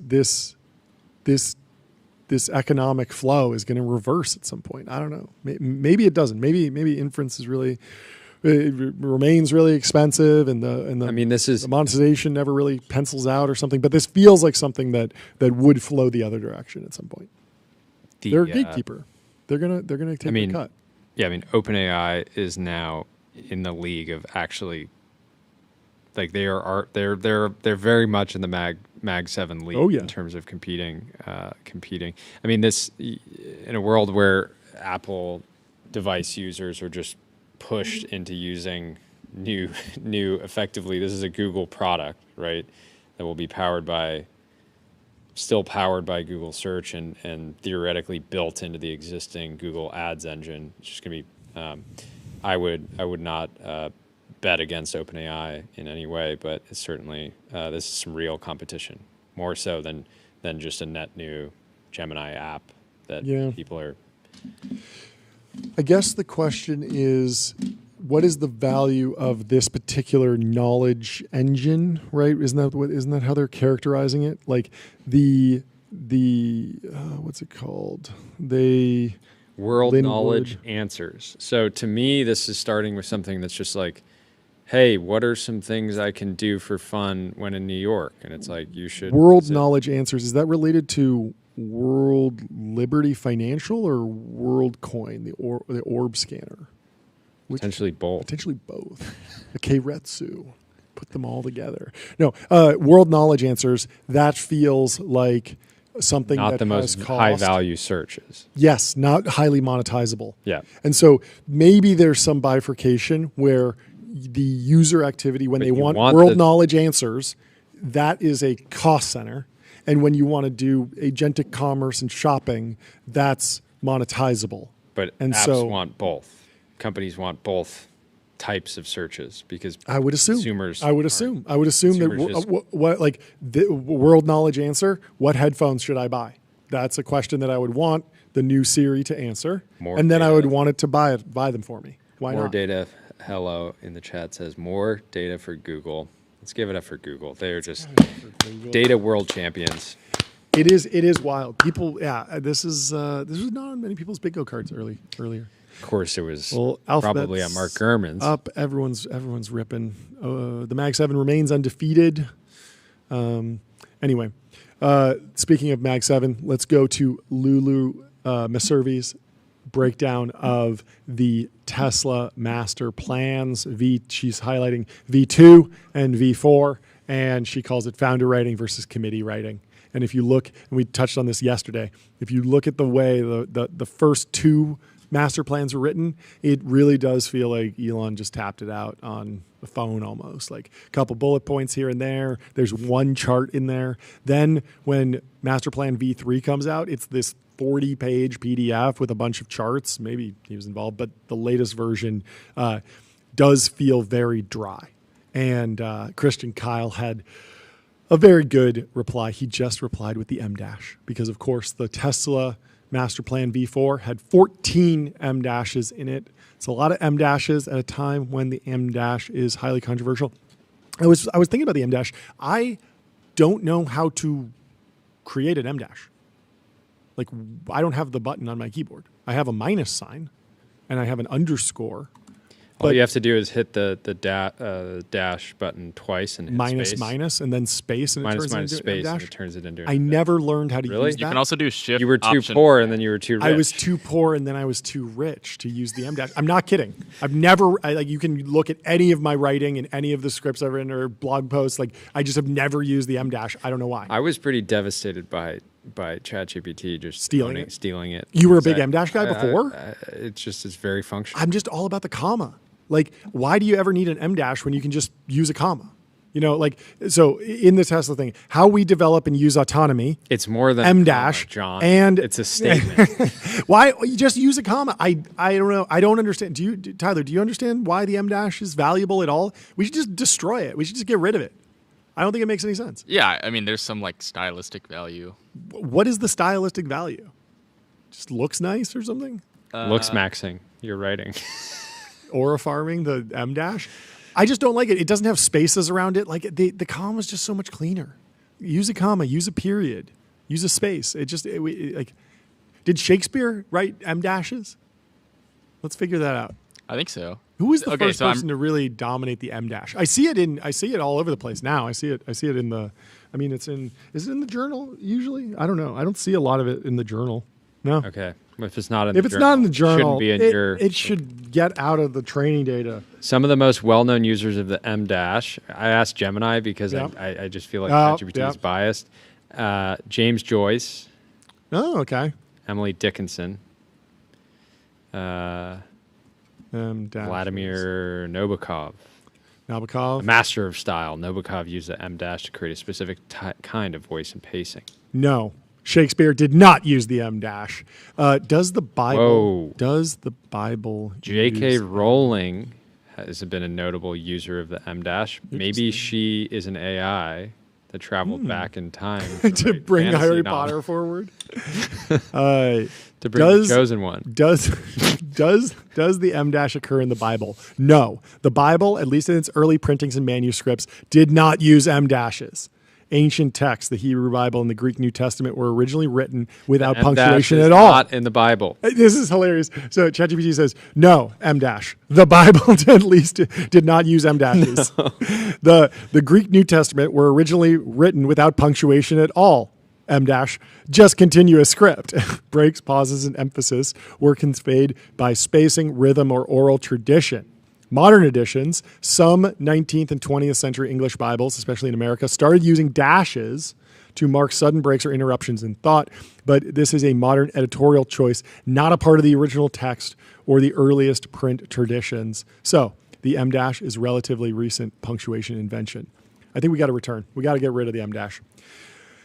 Destroy the M dash. I'm sick of hearing it. Take it out of your writing. Instead, get on Bezel. Your Bezel concierge is available now to source you any watch on the planet. Seriously, any watch. Go to getbezel.com. Alex Conrad went viral yesterday. He shared a screenshot from Bloomberg. Erewhon, the cult Los Angeles grocery chain, is opening its first New York City tonic bar inside a private West Village Padel club. Okay. He said none of these words appear in the Bible. Oh, there we go. Related to the Bible. This is the Erewhon thing in New York that Emily Sundberg broke. Very excited. Very excited. Did you see that Josh Kushner was at the U.S. Open He's so so recognizable. They didn't need to give him a little chyron, a little lower third. They had to explain who Adam Silver was. The man that needs no introduction. Who is Adam Silver again? He's like a sports guy. Adam. I don't know if you're serious. He's the commissioner of the NBA. What's the NBA? That's the guy that said, NBA? "Get ready to learn Chinese." The NBA is the National Basketball Association. So what is that a sport? What is basketball? Basketball. Basketball is a dynamic team sport where two teams of 5 players try to score points by shooting a ball through an opponent's hoop. Okay, so the guy on the left, apparently he I guess he runs a company where people, they have teams where they have 5 players each and they try and throw a ball through a hoop. Okay. So there's Adam Silver, the basketball guy. Then there's Josh Kushner. Everyone knows Josh Kushner. Then there's Bob Iger. Who is Bob Iger? Okay. Bob Iger is the CEO of Disney. What is Disney? Disney is a global American mass media and entertainment conglomerate known for its family-friendly content and content and services, including theme parks. What is a theme park? A theme park is an amusement park. Oh, it's an amusement park, but it has a unifying setting or idea. Like so it has it has a theme, somewhat of a theme to it. Yeah. Okay. It's a themed amusement park. Okay. Got it. Park. Okay. So anyway, I think we cracked it. So obviously everyone knows Josh Kushner, Thrive Capital, but Adam Silver. It's good to know about. I guess these he made guys his money like with some game where you throw basketball through the hoop, and then Bob Iger he's a media guy, I guess. Yeah. Cool. Well, I'm glad that they put their names there because otherwise I'd be lost. Anyway, Robin Hood, former guest on the show, Vlad Tenev, said investing for a living could replace labor in a post-AI world. Will Brown quote posts it, gets 1.3K likes, says Roblox CEO David Baszucki has said that gaming for a living could replace labor in a post-AI world. Podcast hosts John Coogan and Jordy Hayes say that podcasting for a living could replace labor in a post-AI world. You know what I would hope replaces labor in a post-AI world? Pull-ups and push-ups. Wandering. Just going from wander to wander. Finding your happy place. Finding your happy place. Booking wanders with inspiring views, hotel-grade amenities, dreamy beds, top-tier cleaning, and 24/7 concierge service. It's a vacation home, but better. And in just 6,000 days, you'll be able to just spend all of your time wandering around. Hopefully. Last post before we go into our next guest. They're in the Restream waiting room. They're about to come into the TBPN Ultradome. Get that gong ready, John. Would you buy Ilya Sutskever merch? Alps has printed Ilya's head on a hat and also on a mouse. Went mega viral with 2.6K likes. People are excited. I mean, the mouse looks clean. Ilya, Tyler, you've said that Ilya is like the best aura farmer of all time, something like that. He's a goated aura farmer, yeah. But I feel like in terms of his aura farming strategy, strategy, like I'm 100 years old. Yeah, I would argue that his aura farming strategy is do nothing, win.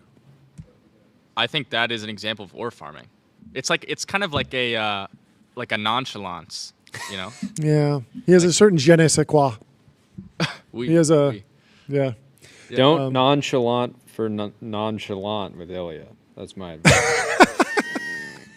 You don't nonchalant. Don't do it, dude. Don't do it. He will post up like this. He will out nonchalant you for sure. For sure. You'll get roasted. Don't even try it. Also, don't go fundraise with our next guest. Ilya or a farm. Richard from u.com. Oh, he did? No. Oh, I thought that was news. Anyway, we got our next guest in the Restream waiting room coming into the TBPN Ultradome. Welcome. We got Richard from u.com. How you doing? Very well. How are you guys doing? We're doing fantastic. It's a wonderful day. We're having a great time. What's new in your world? Give us the news. Yeah, any big numbers? We just raised $100 million at a $1.5 billion. Boom. When did you start the company again? In 2020. Overnight success. Nothing like a 5-year overnight success. Love it. Give us the update. You were on the show. Was it? I'm forgetting. Was it maybe 3 months ago at this point? Yeah. Main thing since then is we kept growing more and more aggressively. Like we have over 1 billion API calls a month now. There are not many other startups. In fact, I can't think of any other startup at that scale now. And these API calls give search results for both people directly, but also for LLMs. Like the way we search is going to change, right? So you have this whole Google thing that's unfolding now, but that's kind of the last, sort of pass of searching. Now, people are going to search more and more through the LLMs, and LLMs can search hundreds of times and then summarize all of that content for you, right? So it's a whole new world, and we're building composable infrastructure layers for companies and startups, massive consumer companies like DuckDuckGo, and also enterprise companies like Harvey and Windsurf. The NIH is a customer of you.com, Telegraph, like lots of different organizations, both for the APIs, but then also we build end-to-end solutions because not every company is ready to just like take in an API and may have an epic AI transformation. So we're doing both of those together. Yeah. When did you realize that it made sense to combine those efforts? I'm sure early on companies like maybe the actually building out these this infrastructure for companies was not something that you were selling, and then you realize like, hey, in order to actually unlock the value of our product, we need to kind of like hand deliver some of these features. That's right. Yeah. For the last couple of years, we were the most accurate answer engine in the world, but normal consumers, they care more about marketing and fun ads and stuff like that and designs. But companies kept coming to us and be like, we did a benchmark. You are the most accurate. We need that. There are hedge funds, the NIH, like journalists like that really care about accuracy. And so they are like, we want that technology, but we don't necessarily want it on you.com. We want it inside our own products, on our own websites, in our own apps, and so on. And so at some point, there's so much market pull there for the technology that we said, let's build out a proper sales team. Let's really go to market with those APIs in an enterprise context. Give us your reaction to the Google news today. They beat the charges almost. I mean, they were found guilty, but then the remediation was pretty battles, minor. they won the war. You're obviously an expert in this category. Walk us through how you process the news. Yeah, I mean, I think overall it goes in the right direction in terms of giving some more access to certain companies for their index and some of their data. At the same time, we're a startup still, and by the time this gets really implemented, they're probably going to try to appeal it and so on. It's going to take another. We were really struggling to understand what giving the search index one time and then on an ongoing basis means. It's only like some percentage of the database. Yeah. They're giving you data based on some percentage of your queries. Yeah. Can you explain like what exactly is available? Can I just go get this data? Can you.com go get this data? Can anyone get this data? Like what does it actually take? Or is this just like Microsoft Bing and the other like DuckDuckGo, like the big competitors? Are they named? Like how does this actually work? Yeah. So no one fully knows yet, right? Sure. There's like recommendations from Judge Meta, and then so there's like a ton of Meta with an EH, not company Meta. But insider dealing, if it was METN. But like my hunch is the most extreme scenario here would be like they have a full-on API the way you.com right now sells it, right? Which could be good for some people. My hunch is they're gonna try to drag their feet as much as possible on that for as long as possible, because that is very much core IP for them. And then they're also going to realize that the index, the way it used to be built, was for people to decide which of 10 blue links to click on. Our index now is looking very different. Sure. It can go deeper, it can crawl more, it has these decomposable components, and it actually gives you much more content per link back rather than just a short snippet the way like the Google search results would. And so by the time this all comes out and is might become available maybe as an API, it'll probably be somewhat outdated for the use cases LLMs need. Do we need an API here? I feel like if I have an AI agent that has a browser, the browser can go to Google and search for me and then scrape the results. Like, is not the the front end, the API? Does Google have a blocker on this? Can OpenAI not just Google things? Like their employees can Google things, I imagine, but can they not resell that to me in their chat app? What's the dynamic there? Yeah, it's a really interesting world, actually. There are not many real web indices out there, and you have a lot of startups, including some of our competitors, who essentially just do what you described through so-called SERP APIs and proxy networks, where you have your phone, you have your smart TV, and you install some app, and that app then has some SDK installed somewhere where if you're not using your phone or your TV, it becomes an IP address. Interesting. That then pretends to be a user, goes to Google, scrapes the content from a search query in that, sends it back to centralized IP, and then folks sell search results, but they're really just Google results. Literally, biggest competitors in the consumer space are just really fast at scraping Google results and then connecting it to an LLM and doing all of that. It's hilarious. Now, the problem with that is that if you're a bigger company like OpenAI or Facebook Meta, they wouldn't want to send all of their data and all their queries to Google, right? They're literally trying to compete with them. So that's not an ideal setting. Two, it doesn't really scale. Because Google can and does shut down these proxy networks all the time, and they try to block it and have CAPTCHAs and all of that. And then three, as you go through someone's random phone and maybe they did click on something, now it's really slow. And there's slow response times. And so where we actually have benchmarks that we can, back up, we can go on u.com and find them. We are super fast and we're more accurate than Google SERP APIs. And that is very unique in the market.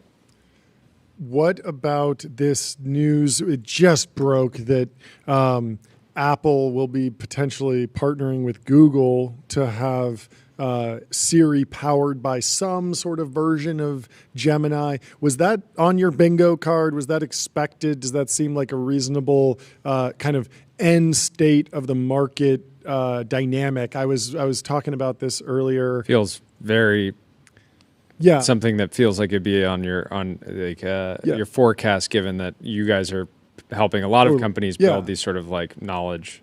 Yeah, if you're in Business 101 going to Silicon Valley, you would say that the ability to search and get great results is valuable. Therefore, Apple would be paying Google for search results. But in fact, the money flows the other direction because Google's making $60 billion a year or whatever off of Safari search results. And so how do you see the relationship and the economic flow changing there? I think the news report was that Anthropic wanted 1.5 billion and Apple said that's too much. We're going with Google, and Google will be getting less than 1.5 billion maybe from Apple for the rights to use the LLMs. But what's your take on all that?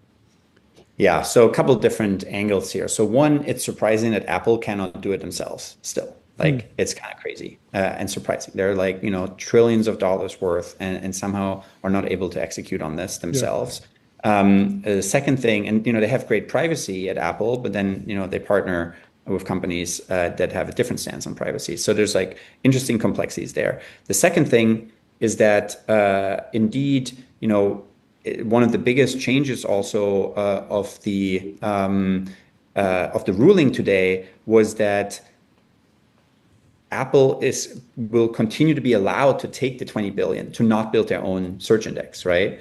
So that's a really interesting part of the ruling too. Google is allowed to still pay Apple $20 billion a year to stay the default. So that is a really important piece of this whole situation because defaults are very strong. I don't know where I read this, but 80% of all iPhone users never change a single setting. Maybe not your viewers, but many normal iPhone users, they don't change any setting ever. So if you're the default, you'll be on there forever. I wonder how. I imagine no settings app for me. Don't need. I don't need to adjust the volume. I'll never adjust the brightness of my screen. Not a single setting. No, I imagine that it's deeper in the settings, of course. Yeah, that is hilarious. Anyway, do you have anything else? We have a couple other people in the restream. Very happy to hear about your progress. Yeah, congratulations. This is awesome. Thank you. This is my favorite new pun, unicorn. Yeah, there we go. Unicorn. Fantastic. Tremendous. Thanks for joining. Yeah, we'll talk to you soon. Have a great rest of your day. Our next guest is already in the Restream waiting room. We got Pablo from Happy Robot, and I think we got some more news. Let me put my pack in here so I can get ready. Let's bring in Pablo, Pablo. How you doing? welcome to the show. How are Can things? you hear us? Are the robots happy? Are they sad? Are they going to turn into Terminators? What's the plan? Can you hear us? Can you hear us? Sorry, guys. I was, No worries. You're good. Probably watching the live feed here. We're going to realized- work on this. you're like, We're oh, gonna that's send me. it back I to see you. it. But thanks so much for hopping on. Give us the update. Give us the news. What's the latest? We just raised our Series B, 44 mil. Let's go. Let's go. 44. Great number. Great Okay. number. Take us through the story of the company. What unlocked this fundraising round? What are the biggest drivers of growth for the business? Yeah, to set the scene a little bit for the audience, we're building the AI workforce for an entire industry for supply chain. Okay. There's a lot of work that is very repetitive and manual in that industry. Kudos and I take my hat off to all of those folks that are running those operations every day so that you guys can have that very cool ramp TBPN hat on your doorstep every time you order on Amazon or any other platform, right? So we are powering those operations so that we take away the work out of work. We're trying to lift off the mundane and repetitive tasks from those folks running operations in supply chain and logistics so that they can focus on the more strategic and higher value tasks. We started over a year and a half ago, raised our Series A last summer, announced December last year, raised 15 mil from Andreessen Horowitz. Now we announced our B with base 10 and follow on from other folks like YC and XSNC. Very excited to be here, yes. Is it fair to characterize have this you. as like AI ERP? Like how much of this is like some sort of like point solution within the supply chain and operations stack versus like system of record? We're really building that system of record, that layer of interaction, we call it. So we define it as a layer of interaction, layer of connectivity, if you will, that sits on top of the actual data that already exists today. You can have a transportation management system, a warehouse management system, an ERP. If you're talking about the shippers and distributors, today we serve multiple verticals within supply chain. Shippers is one, freight brokers is another one, ocean carriers is another one, right? But right on, right? Like this is exactly what we're doing. We're building that layer of interaction so that users don't have to go and look for that little detail on the TMS. Where the hell is my load, right? Where's my truck today? Oh, let me just look it up on these messy UI from the 80s, you know what I mean? Instead, they just go and chat with their data. And not only that, an AI also is exposed to the customers, to the vendors that are calling in every day. We're automating over 1 million phone calls every week with our customers. We serve 8 of the top 10 brokers. Million phone calls. A lot of emails as well. Ultimately, our customers come to us. Customers like DHL or Uber Freight come to us to automate what their team doesn't want to do. Yeah. What's the split? Have you guys had a more working with Uber Freight, DHL? Are you taking more enterprise focus? Because I know there's a long tail of players in logistics and supply chain broadly. But are you focusing there or going up market? Fully focused on enterprise. We're very lucky to have been able to cater to these enterprises from very early on. I think AI has unlocked that capability in startups. Maybe 10 years ago, it was harder to tap into the enterprises. Today, they just understand that they don't have the AI capabilities themselves. So they're just looking at it at whoever is tempted or willing to go into that space. We were early on in the space of supply chain and logistics, and we've kind of defined that category for AI agents in this space. So they really don't have anyone else to go to. They just come to us as a trusted partner, and that's really what our customers are looking for. They're looking for an AI partner, really. You're based in San Francisco? Yeah. Fantastic. Because there's this big German company that's been in this space forever, and I can't wait to just like fully put them out of business and just make America dominant in enterprise resource planning. Let's make it happen. Jordy, anything else? No. What were you doing before this, out of curiosity? I was doing my PhD in actually Germany. I was in no way. I'm Spanish though. All three founders are, one of my co-founders is my brother, whom obviously I've known for a while, and the other one is my best buddy from college from Spain. We studied in Madrid. But yeah, no, the company is based out of SF. We have offices in Madrid as well, opening up in Chicago an office now because of all the freight and logistics that maybe you got to take the fight to Germany. You got to invade Germany. I mean, Go we're right after to the big boys, the big boys. I love it. Couple brothers armed with $44 million, ready to do some international business. I love it. It's fantastic.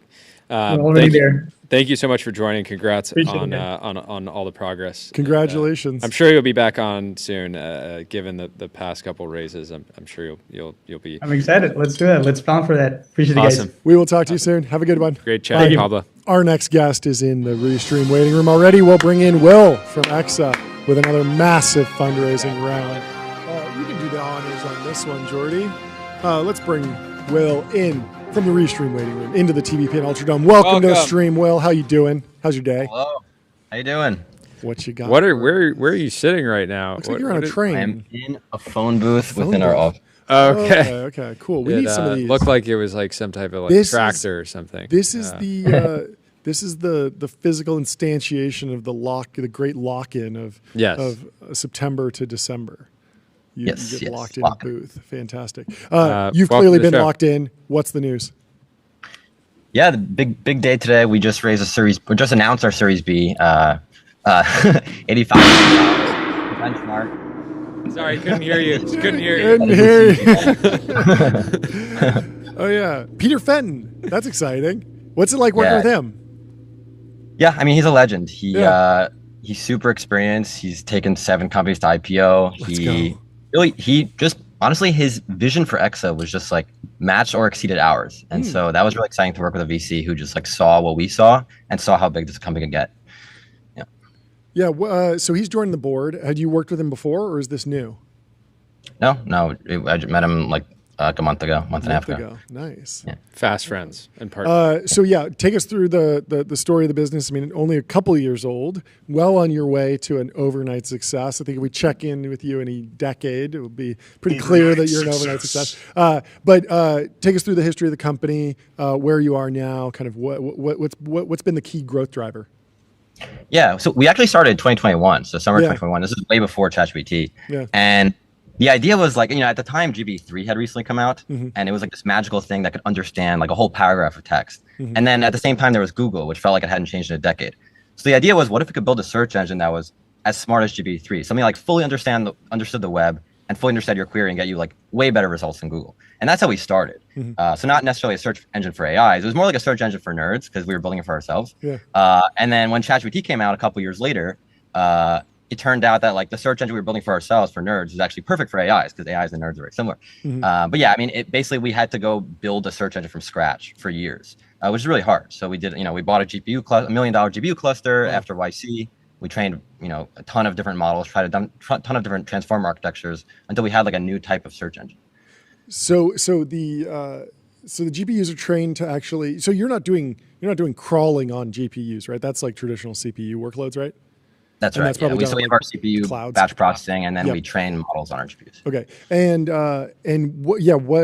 There's been a ton of news today in the search engine world with the Google news. Like, what's been your interpretation of it? Oh yeah, I mean, there's so much. Like, what's crazy? Like, AI is very exciting, but then search for AI is like now the most exciting space. It's really cool. I think everyone's realizing that, sure, like we want smarter and smarter LLMs, but really we want more knowledgeable LLMs. Like we want to connect our LLMs to like the best data in the world. And search is basically the most important tool to connect your LLM to. And so yeah, I mean that's pretty exciting. There's Google News, like for example, they're sharing their data. One thing about the search space is everything is very counterintuitive. So for example, like if everyone now has access to Google's data, people are less incentivized to build new search engines, which is interesting. So there's all sorts of counterintuitive things in the search space. Yeah. So how does that shape like your strategy? Because it feels like right now Google's not only like they have the search monopoly. They were kind of like, found guilty of that. The remedies are not exactly putting them on the back foot. The stock's up 8% today, and it feels like they're partnering they're going even deeper with Apple, potentially. The Bloomberg reporting that just came out is that there are rumors that that Apple will be partnering with Gemini to test out if Siri can be powered by Gemini, which is obviously built on top of the Google crawler and Google's search index. And so is the future for you look like a really long tail of, tons of businesses that need to use some form of like best in class search, and they can't go to Google for a particular reason at like an API level because Google doesn't want to sell that as a product, and you're there to sell that? Yeah, that's exactly right. Like a big difference between us and Google is that Google is not trying to be search infrastructure. They're trying to be a platform. Like they want people to go to Google. Yeah.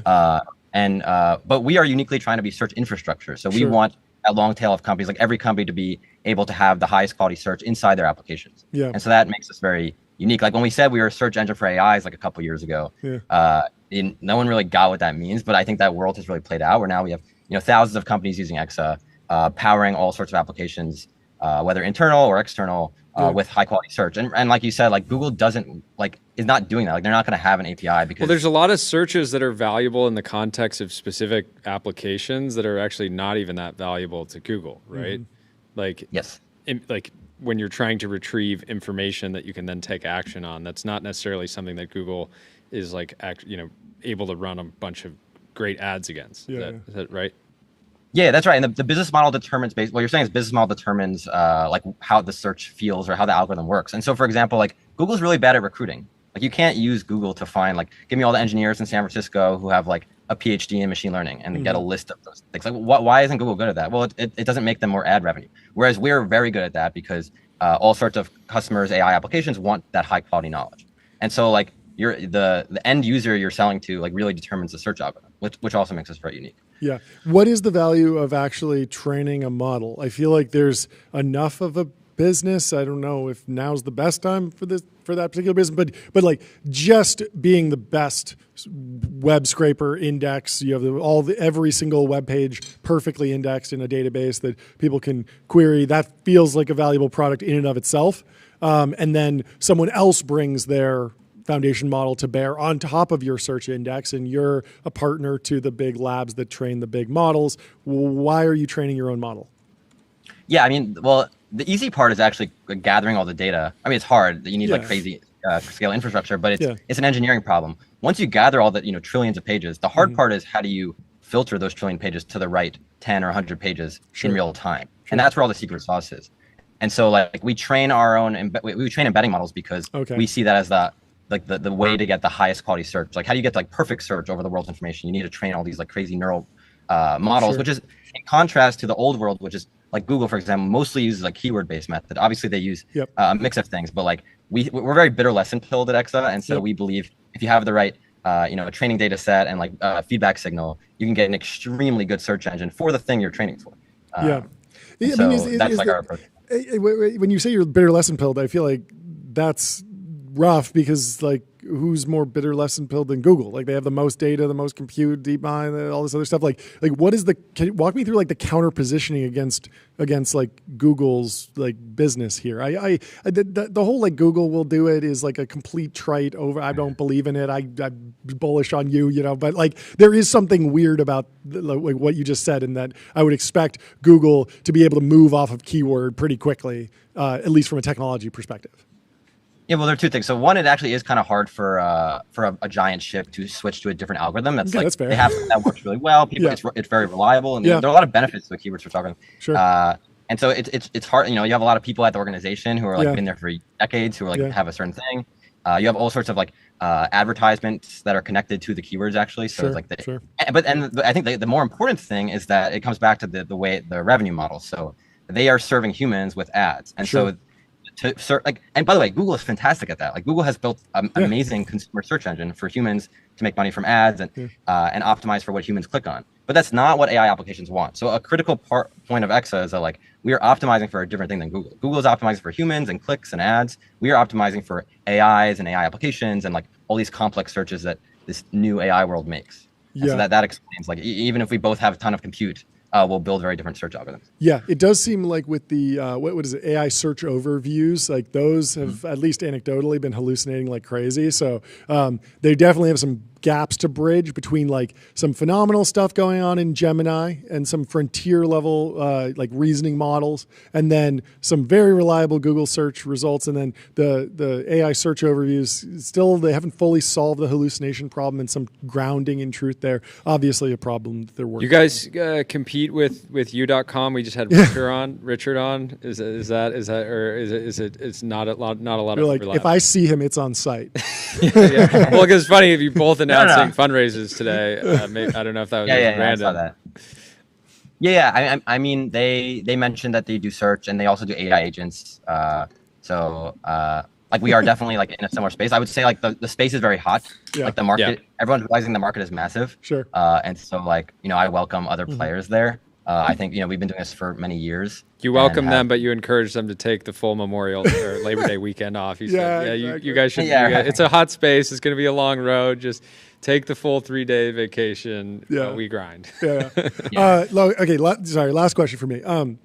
You bought a GPU cluster. That can mean a million different things. What does that mean? Do you own the land? Do you own the data center? Do you own the cards? Do you own a space within Azure? Like there's so many different, are you partnered with a NeoCloud? Like what can you tell me about what it means to actually own or manage a GPU cluster? What are the best practices? Like what actually works? You're down dealing with depreciation. There's so much going on. Love to just learn more about like owning and managing a GPU cluster as a startup, not as some hyperscaler. Yeah, sure. So in terms of like getting GPUs, like there are a couple options. Like you could spin up on-demand clusters, which is more expensive. But if your workloads are like very like spiky, then that makes sense. But for us, we're doing constant research. So we want something that we're like constantly using, get to like 80% utilization. When you start to have that kind of utilization, then you want to get like either reserved or your own cluster. And do the math and like it often makes sense to buy your own cluster if you're crazy enough to like set it up. If you have the if you have the expertise to set it up and you could customize in all different ways. And so, we kind of went that route. Also, it's just freaking badass. And like, we know we're going to get bigger and we want to have experience like building clusters. I would say like, we're not. So you have servers like in your office? Like the cluster exists physically? Okay. Because like George Hotz literally has like server racks in his Comma AI spot in San Diego. And it's like the craziest thing you've ever seen. Then Nat Friedman, when he was doing NFDG, he spun up the Andromeda cluster. And that was more like in partnership with someone else, which made a lot more sense. Because like, why do you have to learn how power routes necessarily? Like that's not necessarily the differentiator. Yeah, so we're not big enough yet. Or our previous one wasn't big enough where we had to buy the land or buy the data center. We have a part of the data center. But as we expand, at some point we'll have our own data center. I see land on your horizon, Will. Yeah. I think you got to vertically integrate. You got to buy a oil and gas tract.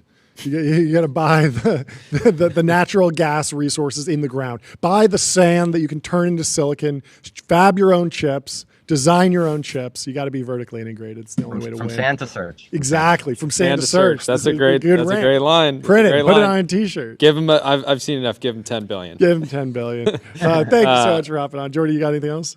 No, that's great. Awesome progress. Congratulations. Thanks for breaking it down for us. We will talk to you soon. Congrats to the whole team. Have a great one. Yeah. Thanks, guys. Bye. Cheers. Our next guest, Charlie from Orchard Robotics, is in the Restream waiting room.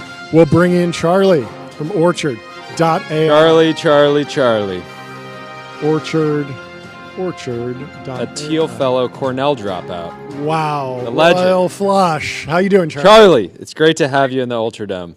Great to be on the Temple of Technology, the capital of capital. Welcome. There we go. What else can we do? Can we play a soundboard for you?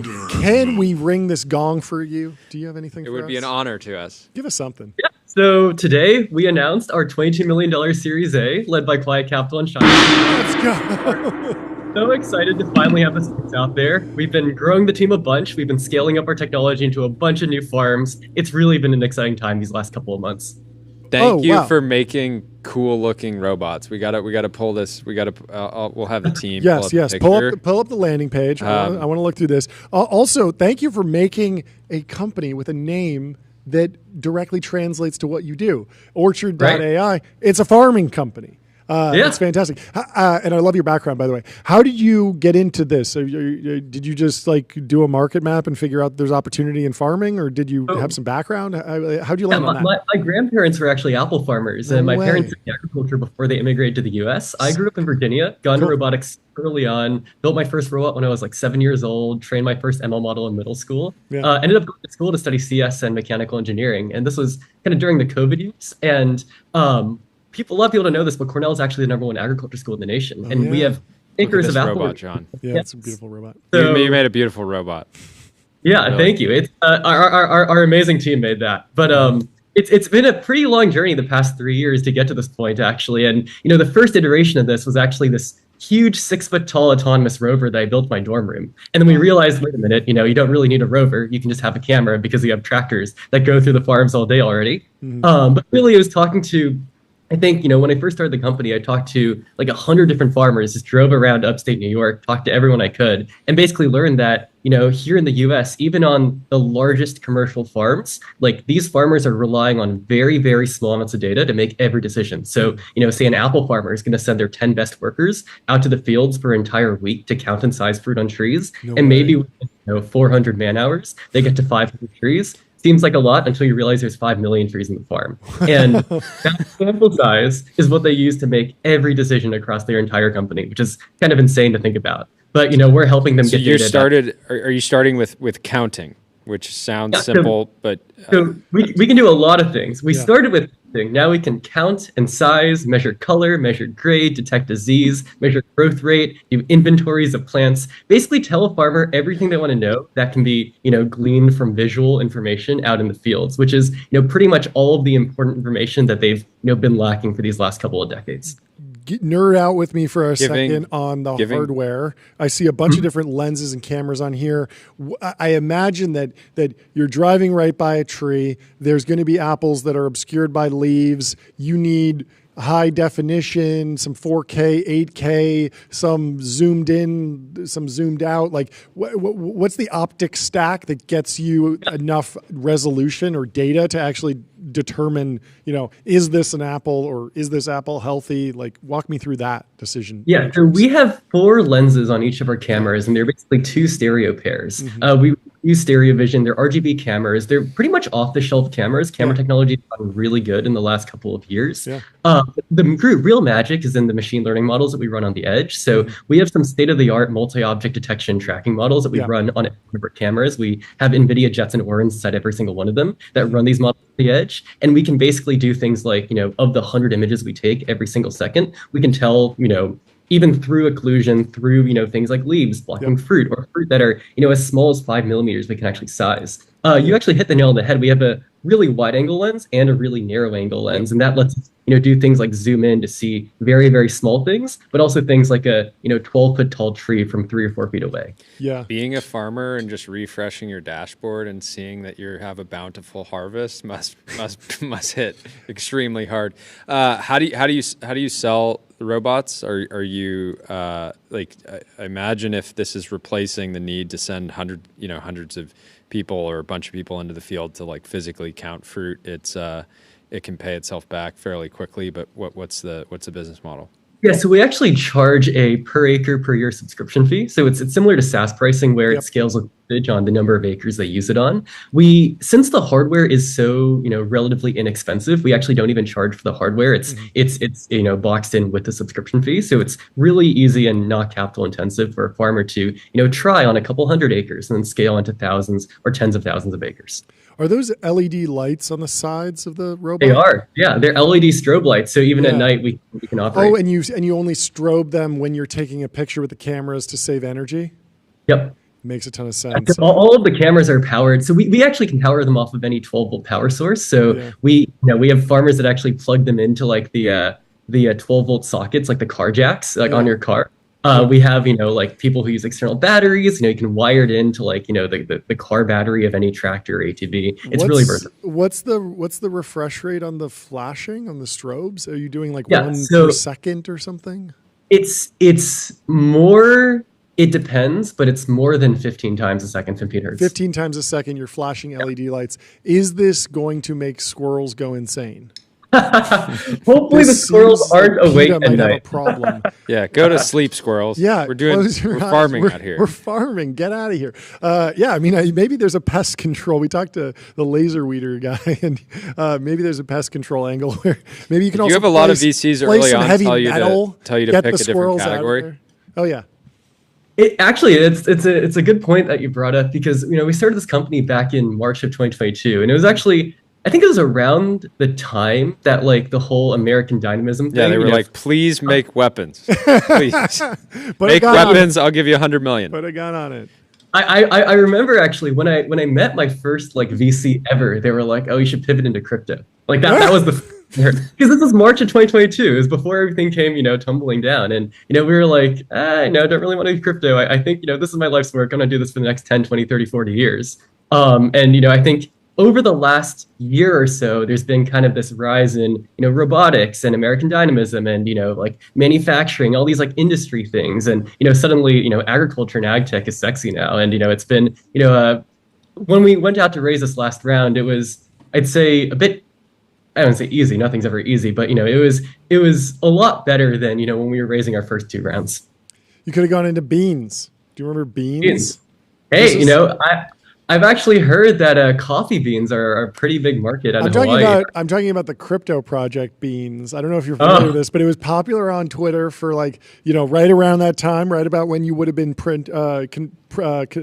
pivoting from agriculture-themed robotics into agriculture-themed crypto. It was a very popular crypto app where you would put the whole thing was like staking coins, but the metaphor was like you stake your beans and your beans harvest and they yield and stuff. And then there were tons of people that all of a sudden they put in like $1,000 and then they like the harvest came and they were worth like $1 million on paper, but then the thing got hacked and so they lost all their money. It was wild. I'm glad you tripled down. Seems like you did something much farming. more value creative. And it feels like I have to imagine this is like already helping solve labor shortages with farms and the same thing that, when people sell in AI to the enterprise, they're saying we're freeing up people's time to do higher leverage work and like counting 100. And doing this stuff, you're just sort of like getting the state of things by understanding like crop yields and things like that.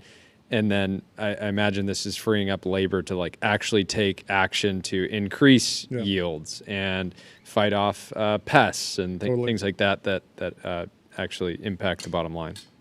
Yeah, the big thing is, not only is it freeing up labor from, having to go out and do this counting and sampling work, but perhaps the more important thing that's actually being, done and the immediate ROI a lot of our farmers can see is actually a reduction in labor costs and crop inputs. Because right now, this is a bit of a simplification, but what happens across a lot of these farms is that, a farmer who's managing millions of trees and thousands of acres might go out and say, hey, this is like one 50-acre plot of land. I'm going to do the exact same thing to every one of the 50,000 trees in this 50-acre plot of land. When in reality, half the trees might only need half the amount of, pesticides they're pruning or, fertilizers, whatever it is they might be applying or doing to those trees. So it's very one size fits all. And, we can tell these farmers things like, hey, wait a minute, in this half of this block, it only needs, half the amount of pruning. You only need to send half the amount of workers into that half. And suddenly you're saving 25% on labor costs in that block. So, that's probably one of the first big things that a lot of our customers notice when they use our technology is just this,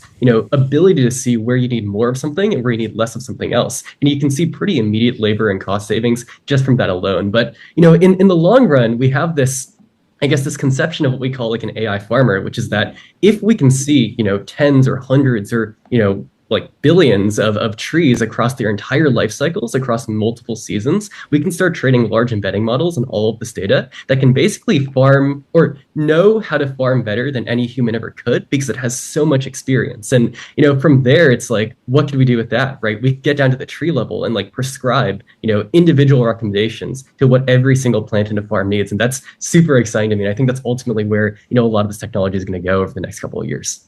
It's amazing. I'm incredibly bullish on you and Orchard. Extremely bullish for Erewhon too. Yeah. Very exciting. Thank you so much for helping. Congrats, Charlie. It's great to get the story, and I'm sure you'll be back on very soon. We're excited for amazing. We'll Thank you guys. And send me your address too. DM. Yeah. All right. I'll send you an orchard hat. Yeah, in exchange for this. Yeah, we're gonna need a robot to count and make sure nobody's overdosing on caffeine in this studio. that's a problem we have. We'll talk to you soon. Great talking. Have a good rest of your day. What a legend. His product's called Fruit Scope. And we got to talk about 360. no scopes, 360 no scopes. A Call of Duty movie is officially in the works. This could be the second movie that Jordy sees in his entire life after Borat. Borat will be the first one. Thank you. Would you see the Call of Duty movie? So Paramount also has the rights to expand Call of Duty into a universe of multiple films and TV shows. I wouldn't just watch it. I would study it. Sit down and listen. I would sit down study it. and listen to the Call of Duty movie. The Call of Duty movie, it seems like a no-brainer. Seems awesome. Dodford, a great YouTube creator, says the sensible thing to do would be adapting Black Ops or Modern Warfare. Instead, I fear they'll do a Minecraft movie-esque comedy with trick shots and noob tubes. What do you think? Do you think they're going to go slapstick comedy, lighter, PG-13, jokey for kids, or do you think they will actually try to make it like Black Hawk Down, gritty, serious, like brain rot or? I don't think they're going to go comedy. I think they're going to go. Jordy saw Mountainhead. Daniel's correcting me. That's true. I did, and so this would be the third movie you've ever I seen. felt like I needed to give a review. Yeah, it was I'll great. watch. Yeah, and well, we'll have to give a review of the Call of Duty movie. Obviously, Yeah, everyone will demand it and listen. Well, very exciting. We got have to get over onto Substack. We got to hop on with Philadelphia. That's right. No, but we actually are going to do a live over on Substack. Yeah, right now, you can go watch us on Substack. You might already be watching on Substack. We're going to be live with Emily Sundberg. TBPN. Love you. We'll see you tomorrow. Thank you. We'll see you tomorrow. Have a great evening. Goodbye. Cheers.